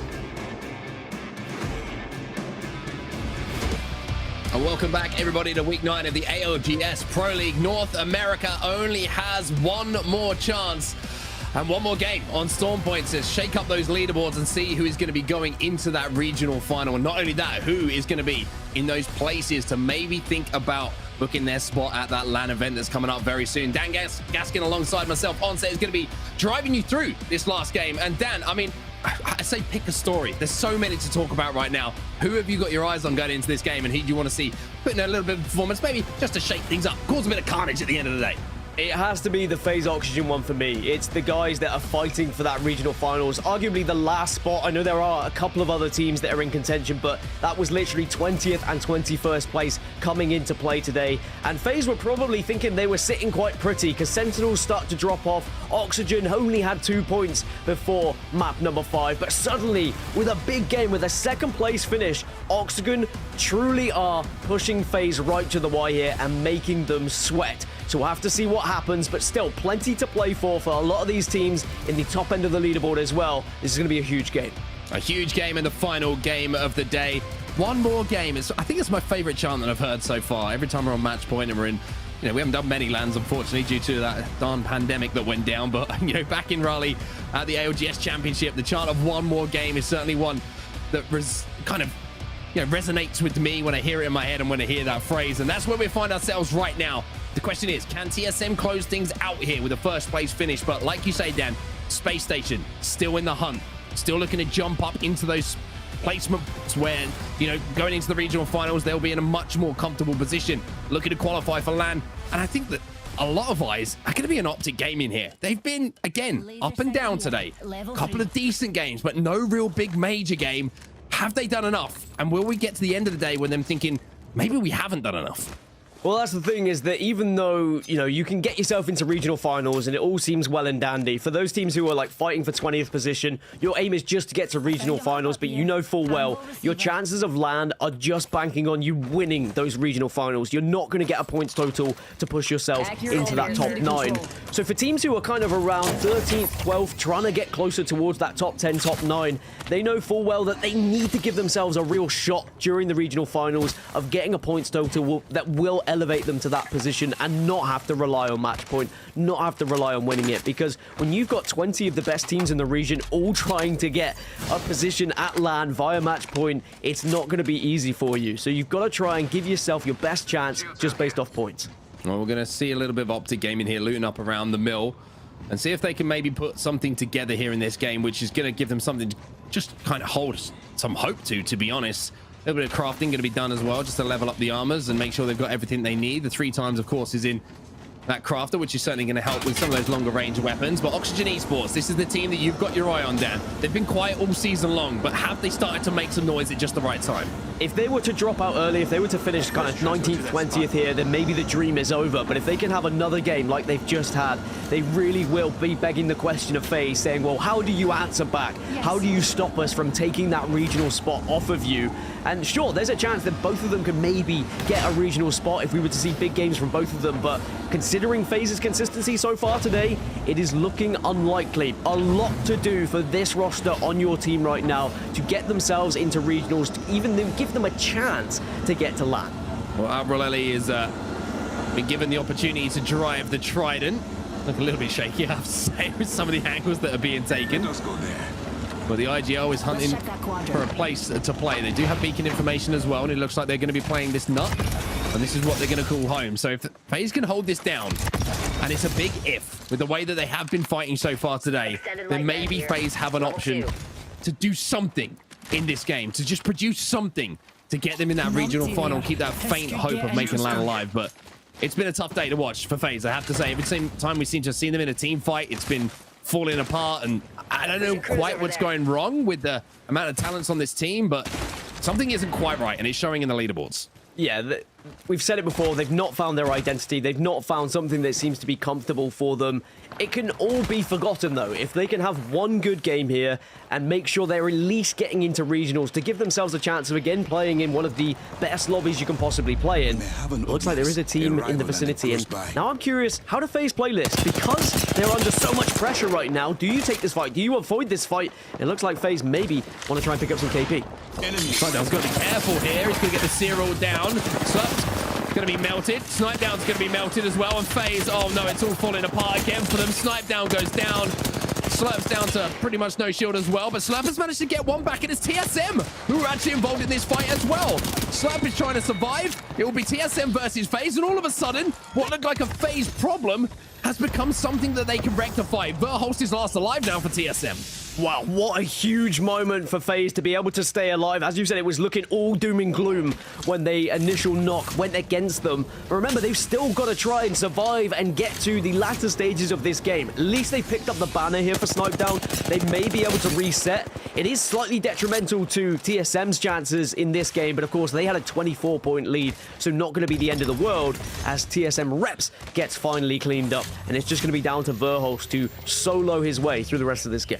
Doesn't have the banners either, so Verholst has got some work to do, as we're going to see in the kill feed BR Demons taking down Nick Merckx from Tripod. So Tripods, who need some points in this game as well, are going to have to fight and scrape and battle, as everybody seems to be doing at this point. We'll have a look at the map overhead. We're going very central, maybe towards Cascade Falls for this end game.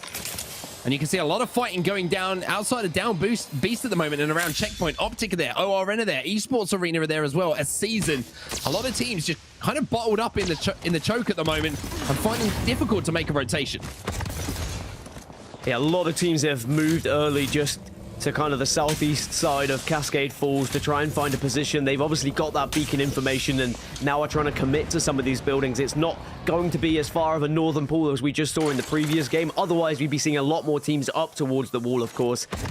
These guys, they have tried and tested their methods now of their zone pools. They know exactly where they should, there or thereabouts be, where in a zone they should be aiming towards. So you get a real indication, even without beacon information, just from this screen alone and seeing where the heavy load of teams is going to be committing to. It always makes me laugh when a team doesn't have beacon, goes, you know, let's try and play as close to zone as we think it can. It's like, well, there's no one here. It's obviously not going to be here. So you can kind of get that little bit of information, and a little bit of information for you at home. You can probably see on the left-hand side of your screen, and that is Snipedown gets another chance in this lobby as Albrelli and Slurpee managed to get him back into the game. So FaZe back up to a 3-man and looking to stay alive. And I've got to be honest, I kind of like the fact they disengaged, because I don't think FaZe have a chance to play risky at this point. They have to play the percentages. They have to play safe.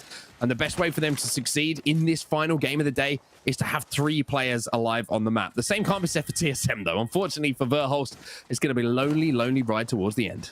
Yeah, with a 24-point lead, TSM should still be relatively comfortable for first position, especially if Verhulst can still rat out to top 15 to secure one more point, maybe even further with some of the rat strategies we've seen so far. Although with a lot of the heavy commits we've seen for rotations, there's not going to be much room to play or room to survive as a rat.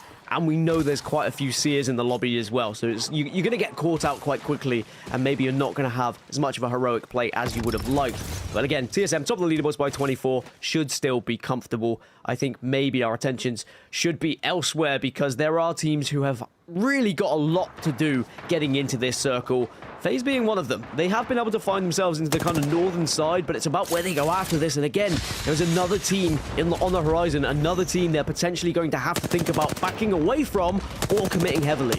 I mean, the crazy thing to note here is that, as we know in Apex Legends, it's actually going to be Snipedown getting his loot back as well. So, as we know in Apex Legends, to go back to my previous point, unfortunately, TSM fans, that will be the end of their day, but it's been a pretty damn good day, as Verhulst will be taken down by Noct. To go back to my point, FaZe, you know, disappointment is an understatement so far from what we've seen from them. But one team fight, all of a sudden they could just run through everyone. That's the talent that's on this team. So keep your eyes on them. It's not over until it's over for FaZe. I've also seen the team that are next to FaZe is Oxygen. So that could be a huge fight. But right now it's Esports Arena getting involved in a scrap of their own. There are teams in the vicinity and also plenty of dogs to try and ruin their time as well. But Optic are next to them, and Noct has been knocked. Oh my god, Prowlers are keeping Noct alive at the moment, but they will be dealt with, and unfortunately Noct and Skittlecakes will be eliminated. And for Optic Gaming fans who have been watching today, hoping that maybe there's going to be a chance of a late run, it's not looking good for you. It's looking like the regional finals is where they're going to have to pin their hopes as Duplex is last alive. Yeah, I mean, it's an okay. Oh my god, FaZe versus Oxygen is happening right now. Oxygen have just got a knock. FaZe have also got a knock. That is a massive fight in the grand scheme of things for regional spots. It's going to be a big one as Oxygen get eliminated, and FaZe maybe have just saved their chances of the regional finals by taking out the one team that was chasing them. Oh no, but there's a third party coming in now. And it looks like they'll be able to just about reset. There was an armor swap down. And I mentioned how one team fight can change things. Well, if you're going to take out the team who's closest to you in Oxygen Esports, that's the one you want to win. FaZe live. First attempt, do not. They are eliminated. We're down to 16. Suddenly, FaZe's biggest competition now for this final regional spot is most likely Sentinels. If Sentinels were to have a pop-off game here and somehow push themselves into the top 5, that could threaten FaZe as well. But they've gotten rid of their really close competition, a team that genuinely was within a massive shout of taking that spot off of them. I cannot stress enough what a big team fight that was, and they would be unknowns to it. They would have had no idea who they were fighting against there, and as soon as they saw Oxygen Esports eliminated in that kill feed, I imagine they erupted. But there is still a job to do here for FaZe Clan. A lot of work to do for sure, but like you say, the morning shift is certainly completed for them. And they've got a lot of loot to play with as well. You can see all of a sudden it's looking like a much different game here for FaZe. For Sentinels, this is the team you were talking about that had to have a massive game to threaten them. Well, Senox is down and Senox is out. Tech has the ability to get that banner and he's going to do so with that drone. Might be able to send it down to a respawn beacon as well to get them back in, but it's also going to be a tough, treacherous path for Sentinels. They are safe inside of the next couple of zones though, so they don't have to do too much at this point. I think the good thing for Sentinels is one of their major aims would have just be staying in Pro League, not being in relegation. They've had a great day so far and may have done enough to get themselves out of those relegation spots and just secure their spot for Split 2. Optic okay, out. they may not get regionals, but Optic do get eliminated, as you say, in 16th position, so no placement points for them. They're going to have to work very hard when it gets to regionals, may have to require a victory on match point because they are still quite a way off the top 9. They certainly are indeed. So Optic fans, you got to pin all your hopes and send your prayers up to see if they can maybe pull off a miracle at that regional finals. But that will be the end of their day, as Sentinels for now are just going to be chilling for quite some time. Guard right in the middle of the zone, as you would expect. Space Station Luminosity might be having a little bit of battle in a few moments time, but we're going to take a look at HEC, who are on the eastern side of this zone, trying to fight uphill once more. Prepare yourself. We have an enemy. HEC in 9th position at the moment, but have found success in a lot of top 5s throughout the season on Stormpoint here. They're in a relatively good spot. They are going to be able to hold out this team they're currently looking at and gatekeep them ever so slightly, but I love this. Constantly checking your backside and making sure that there are going to be other teams to focus on so that you don't get surprised, you don't get walked up on. There's a lot of teams in this lobby now that are going to be desperate for points, desperate to try and push themselves either closer to regionals or closer to that top 9 placements, or maybe just getting out of the relegation spots. And that means risks could be taken. FaZe, though, they're still alive. Their chances of regionals still very possible here if they can have an okay game. Luminosity looking to have a little bit of a better game. Been a little bit quiet today by their own standards. Not bad by any stretch of the imagination, but these shots coming in from the G7 Scout are certainly going to make things a little bit more interesting. The Rolling Thunder comes in as well, and Eazor's going to try and close the gap here, and he's going to pick up one onto Frex. This is SSG, and SSG, who might have done enough with that win a little bit earlier to make their hopes a little bit bigger than they were at the start of the day, all of a sudden under duress. In the meantime, Tripods have been eliminated, and you can also see the Sentinels are in a fight as well. Yeah, a few teams that were kind of in the mid-table getting eliminated and will have to rely on match point in those regional finals, but they have got to regional finals. So I think that's what's important for them, as Luminosity in the kill feed. Also, ESA taking down Osterven. That is going to be ORN struggling a bit. Another team, ORN, who are kind of teetering around relegation and for one of those spots at regionals to try and contest the likes of FaZe Clan. So important they stay alive as a 2 and try and get some placement points here. Only one player alive here for SSG. They are not eliminated, but 2 players have certainly gone down, and Luminosity doing damage to the lobby here once more. 1 second until that zone starts to close, and Luminosity have forced their way into a playable position for sure. And now that they have their backs clear, Luminosity have got the opportunity to just walk this in, using these cascades as a little bit of cover. Sentinels are eliminated. FaZe fans, that's massive for you. Massive for FaZe. Have Sentinels done enough to get out of the relegation zone and survive and be competing in split number 2? It's certainly been a valiant effort, and I'm very excited and eager to see how these points end up, because Sentinels maybe have done just enough with earlier performances from World's Edge. ORN also eliminated. Could be brilliant news for FaZe here. Everything seems to be playing out for FaZe Clan in match number 6 here. And it could have been so different, right? It could have been so different. FaZe, you're having the game you needed. Let's jump into a listen in right now and see what the comms are like. I'm still watching our back. They didn't come through.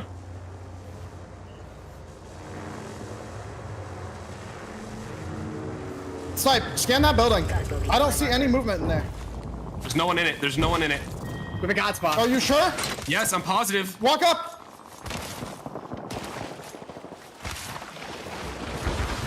Fucking crafting. Wait. Wait, do you think this is better? Do you think this is better than the coast? I'm not sure. I don't know. Snipe, what do you think? I think coast might be better. Like this, where we came from, I think this building is safest. I think this building is just safest. We needed to secure like good points.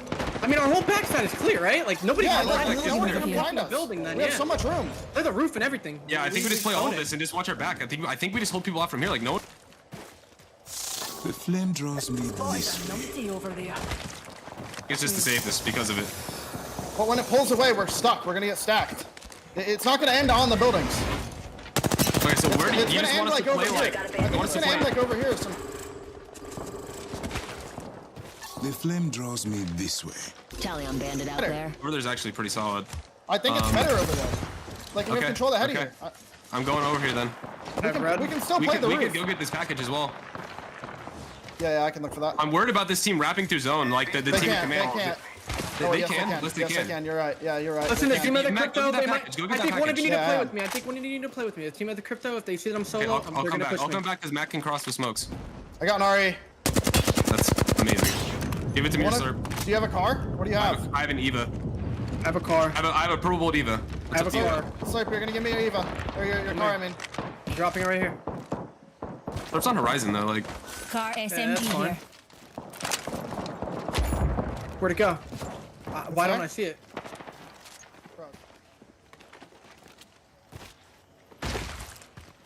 We'll jump back into it, and I have to say, you need to be a little bit more... You can feel the nerves, is what I'm going to say. Some of the calls, not sure, a little bit nervous about where they want to play. And I was going to point out, Dan, something they were worried about was a team wrapping through zone. There is a team wrapping through zone who have now taken that position that FaZe were umming and ahhing about what they wanted to do with. I do love the discussion, though, and I love that Snipe Down did remind them, hey, we have to play somewhat safe. We just need good points. We don't need to win this game. They do not need to win this game by all means. They're not going to shoot at the leaderboards and get much closer to give them an opportunity of top 9. It's about securing regionals for them and then focusing on getting into that match point format. So it's about playing safe. It's about playing the percentage of just getting further placement points here. And it looks like FaZe will have to commit to this building now because of that rotation as we see 2 more teams eliminated. BR Demons have just gone down. 100 Thieves are taking a fight against Luminosity, but FaZe will watch on as they will look. That area they were at? Yeah, okay, that's where the circle's going to be. It's always the way sometimes. SSG were also eliminated, so they are out of the lobby there. Game day is done and dusted, but FaZe still alive inside of the top 9. They've left it late here, FaZe, and maybe it's not what they wanted to be playing for here, which is survival, which is a chance to get into that regional final, but it's good enough for them at this point. Slept on eliminated. Furia now inside of the zone 2.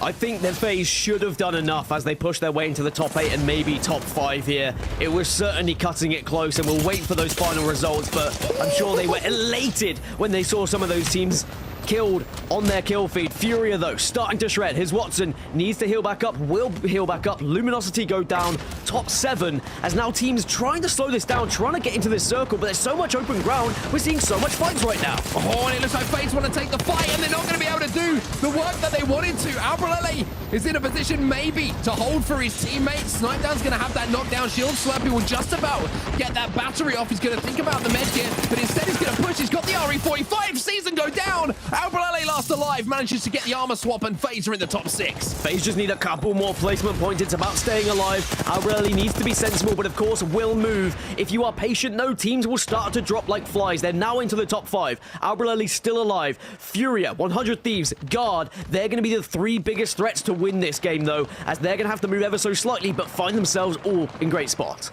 I'm pretty sure the Guard had a Kraber as well. I saw a shot coming in from RKN, which managed to pick up a knock for them. But look at this, Slurp's back on his feet. FaZe at least have an opportunity to do something. And there is that Kraber I was talking about. RKN hits one onto Pandas, and now Furia find themselves in a tough spot. You got to remember, these teams are fighting to put themselves as far into the top 9 as possible so that they don't have to have an incredible week in those regional finals on Sunday. 100 Thieves also taking down Albrelele. He gets knocked. Maybe this could be the end of FaZe as they start to move forward. Slurpee should be taken down in a few moments' time as well. Manages to pop the battery, and maybe he can survive long enough for a couple of these fights to kind of find their end and get him a few more placement points. 100 Thieves might go down here. Scurry's last alive, and yes, they will indeed. So Slurp staying alive here as Fury now try and wrap through the zone. And Slurpee says, you know what? I'm going to get involved, boys. I'm going to have a little bit of a ruckus here.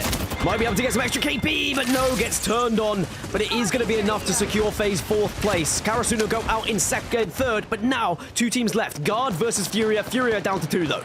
Down to 2. There's a Kraber in the hands, and now it's just his Watson versus the world. The Guard should take this one home pretty comfortably at this point, you would imagine, with a shield swap coming in here. 3 players to send upon the final one. However, it was a little bit more messy than it needed to be, but the Guard, they finally win the game that we've been waiting for them to win all day long. And with that win, we close out week number 9 of the North American Pro League here in the Apex Legends Global Series. And what a week it was, Dan. I mean, we've been waiting for them all day long. We've been waiting for them to get that victory all split long. They hadn't won a Stormpoint match all split. And again, I can't stress enough how important it is going into regionals, going into LAN, to make sure you are finding victories on both maps. That's going to do wonders for the confidence of the Guard. And it shows that, again, they are another team who can really threat the world stage. And they certainly look like they will be there. It wasn't the most impressive day overall, but the Guard, I believe, will be doing almost near enough to have a decent day when it comes to the regional final and obviously make their spot at LAN, whether they win or not. That was what Fury was hoping to do. I think they've done even more than that. They look pretty consistent on the day as well. 100 Thieves actually had a pretty decent performance, hitting into the top 10. But it was all about FaZe, Mark. Coming into this, we knew that they were on the bubble. We knew they had to perform. They might have just done enough, but it was close, and it was definitely not a place you wanted to be, Alberlelli and co. Yeah, I mean, you watch the start of that game and you're like, this has just been FaZe all season, right? Like, one of them goes down, they take a team fight, and then all of a sudden, somehow out of nowhere, Slub gets a knock, and they manage to get out of there and survive, and that was the decision that was the big one, right? Do we take this 3v3? No, it's not worth it. But then, having got Snipe down back into the game, the next 3v3 they take had Dan on the edge of his seat, had him screaming at the top of his lungs because it was Oxygen Esports, the one team who could really cross the hearts of FaZe fans for what they wanted to achieve. And I've got to say, there was a few times in this game where FaZe looked down, they looked out, but they showed some heart here, and that's what you got to do sometimes in Apex Legends and in competitive esports. The heart is what carries you through, and they got into a position to win a couple of team fights, get themselves towards endgame, and pick up the KP they should need for the points that they needed to pick up. And Dan, that's it in a microcosm, right? The macro elements of what works in Apex Legends is you got to give yourself a chance. And FaZe, despite the season that they had, despite not putting it all together, they gave themselves a chance. And it seems as of now that it probably worked out for them. As long as you can get to the regional finals, there is still an opportunity for you to get to LAN, albeit a slim one. But with players like are on FaZe, you wouldn't put it past them to suddenly explode into life on Sunday and be able to find a victory out of nowhere. What I will say, though, from that listening, a lot of indecisiveness. There needs to be maybe a stronger decision being made. I appreciate that you ask for maybe someone else's point of view and maybe someone else's decision, but I think maybe the lack of judgment there may have cost FaZe a victory in that game, or at least a top 3. They did play it safe in the end, though. I think that was probably the right call from Snipedown to go down the safer route, but it should be enough to get them into regionals. You can see why they actually did that. 13 points. If everything stayed even, and we know it didn't, would have jumped them at that moment in Game 5 to Game 6 all the way up to 11th, and that's nearly 10 points. I believe 9 points on the day. So that would have been enough, and I think that's why they were thinking, let's play conservative. We don't really have to do more than we've done here. But what did the other teams do? Season, slept on BR Demons. The Guard obviously taking their win. Fury are right behind, who I think, Mark, have had a tremendous day. I think this is a team that, whether on World's Edge or Storm Point, they're around. Space Station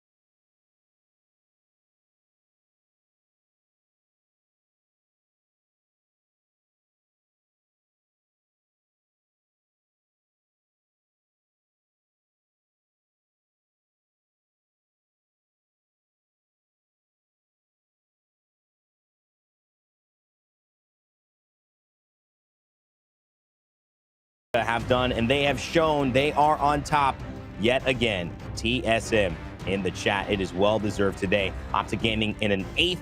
We'll have to see how it all transpired here, because we are, of course, going to bring up these standings as we can, heading into what it looks like. Did FaZe do enough? They did. Wow. They did just enough to make it into Landmark. Excuse me, regional final. Yeah, just about. I want to say congratulations to FaZe, but they've got a lot to work on. Let's be real, and I'm sure that all the players on that team would accept what I'm saying right now is there's a lot to work on if they want to make it to LAN. They're going to have a miracle day. Huge shout out to Tripods, though. Coming in this season, they were the unknown. They had some doubters.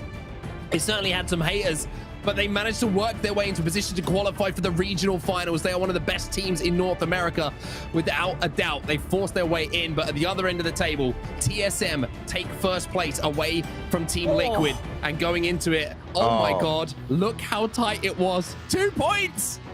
I mean, I was worried when I saw how much ORN had at the end, that the fact they had picked up that many points.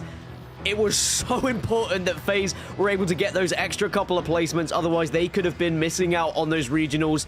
I mean, congratulations to Oxygen and ORN at successfully staying in for Split 2. Unfortunately, it does mean Sentinels stay in relegation. They weren't able to do enough to get out of those relegation spots, so they're going to have to fight to try and stay in Split, but maybe with some team changes, they might be able to do enough. But FaZe, by the skin of their teeth, will get regional finals. I just want to say, though, it's unfortunate for Sentinels and all of our teams here. Bots, Karasuno, Team Smiley, slept on. First attempt, E8, Rack Attack. We appreciate all of the work that you have done. It is not easy. Bots even tied with Sentinels, but a heroic effort. You know, trading out Lou, obviously letting him go, Tech coming in.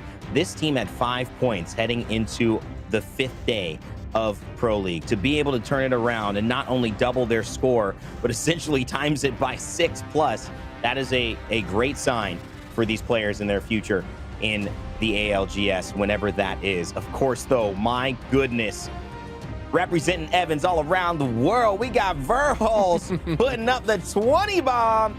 You know, I'm happy to see that, Mark, and the rest of the lobby, beware. This guy is showing up, and he might be evolving as we speak.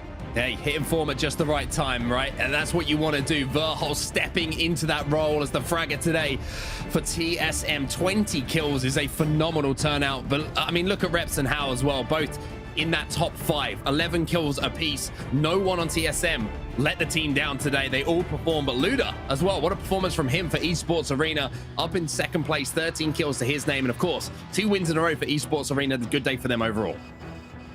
Great showcase of these teams. Those have been our top 10 kill leaders. But of course, when it comes down to a team, when it comes down to performers, there are always stars that shine a little bit brighter for whatever reason than the rest. Today, it's time to get into our monster MVPs for day number 9 in the ALGS. And I'll start off with you, Mark. Who caught your eye? Who was your monster MVP this afternoon? I love a good IGL, and I love someone who makes great endgame calls. And there was one player today and one leader who really stood out for me, and that is TSM Imperial Hal. I think that some of his endgame calls were absolutely perfection. And, you know, we were watching the lobbies unfold, and we were like, we can see all of this. We knew what plays need to be made. And they were the exact calls that were made. To go alongside that, you know, 11 kills to his name inside of the top 5. You can't shake a stick at it. This Valcolt to take this high ground was what led them to win this endgame as well. The rotation through this building towards endgame led them to win this game. And of course, there was that magical endgame on Storm Point as well, where he managed to hold things down, make the perfect calls to force teams to fight, to force teams off high ground, and leave TSM in a position to win the day. Imperial Hal, for me, excellence in IGLing without doubt. No doubt about it. And honestly, propping up Verhulst as well, not leading the kills anymore. I mean, that shows growth. That shows experience. Dan, who you got for your monster MVP? Well, you spoke about kills. Luda was 2nd on the amount of kills and the kill count throughout this lobby. And I just want to talk about ESA and how successful they started today. They had not found a top 3 on World's Edge coming in today, and suddenly find back-to-back victories. And you could say a lot of it was down to what Luda was able to do on that Horizon, how he was taking high ground off of other people, how he was utilizing Horizon to help his team get back up to high ground as well. There was that final fight in map number 1 where they were able to take down TSM, Horizon back up, and then make sure they could win that final engagement. And a lot of it was down to his calls and the way that he was navigating as a Horizon, but also absolutely frying. And there was good reason why he was number 2 on the kill feed. So I think we have to highlight from him someone from ESA, and it's going to be Luda. So many good performances today. It's hard to separate them, but we have to. Those have been your monster MVPs for day 9 in North America. All right. I love what I get to do here because, you know, I'm very attached to the success of this person. Oh, not in the ALGS. No, don't worry about that. Just in life, because we share a name. That's right. Mr. Evan Verhulst is going to be joining with us. I make this joke every time. Verhulst always keeps being recommended for the interviews. Evan, welcome, man. Congratulations, not only on the win, but the 20 bomb, man. That's what a solo performance you just had. Yeah, man. Just popped off today. Boys are playing great. I want to talk to you about your evolving, what feels like an evolution that I'm seeing within you. Describe what's going on in your state of mind. Do you feel that you're hitting your form? Do you feel that there's a new role or maybe a new confidence that's coming out in this Verhulst getting ready for LAN? Because it looks like that to me, but I want to hear it from you. How are you feeling in terms of the way you've been playing lately and how dominant you guys have been? Over these past like few weeks and like months, I've been trying really hard to trying to understand like how an IGL would play, and I feel like my understanding of like macro has grown so much over the past few months. I think it's a huge thanks to Raven for that. I think he's taught me a lot. And I think understanding like what my IGL is thinking while we're playing allows me to be a lot more aggressive because I know what I can and can't do to play off of Hal. And so like if I'm kind of on the same page as him, like I can kind of like play super aggressive knowing like what I can and can't do. And I think understanding like macro and just like what Hal's thinking has been super helpful for me. One mind is always the best way to think, especially if you're a team. I wanted to kind of jump on the back of that because my question was going to be related to what I've seen in the last week from you guys, because I know that Raven likes to challenge you, right? That's kind of one of the reasons that you brought him in. There's some friction sometimes when you're trying something new because he wants to push you guys. But how important is that to you, to be put out of your comfort zone so that when you go back into a more comfortable zone, you've got a little bit more experience? And for someone like you, I feel like you're a person who likes to listen, right, and learn rather than talk. How's that been, that process for you? Honestly, there was a period of time where like we tried out playing Catalyst, which was like super uncomfortable for us. But we actually ended up staying in our comp because I think it was too uncomfortable for us. Like we couldn't stick to that comp that we wanted to play, and we went back to what we were comfortable on. I really don't think we actually went too far out of our comfort zones over these past few months. I think we've kind of just stuck to what we know, stuck to like what we knew. But yeah, like Raven's still been super helpful with like helping us pick the right comp and like the right like rotates and stuff. But yeah, I don't think we've had to go too far outside of our comfort zones over these past few months. Like we've kind of just been touching up all of our like little like micro and macro things, and just working on like all of our individual play.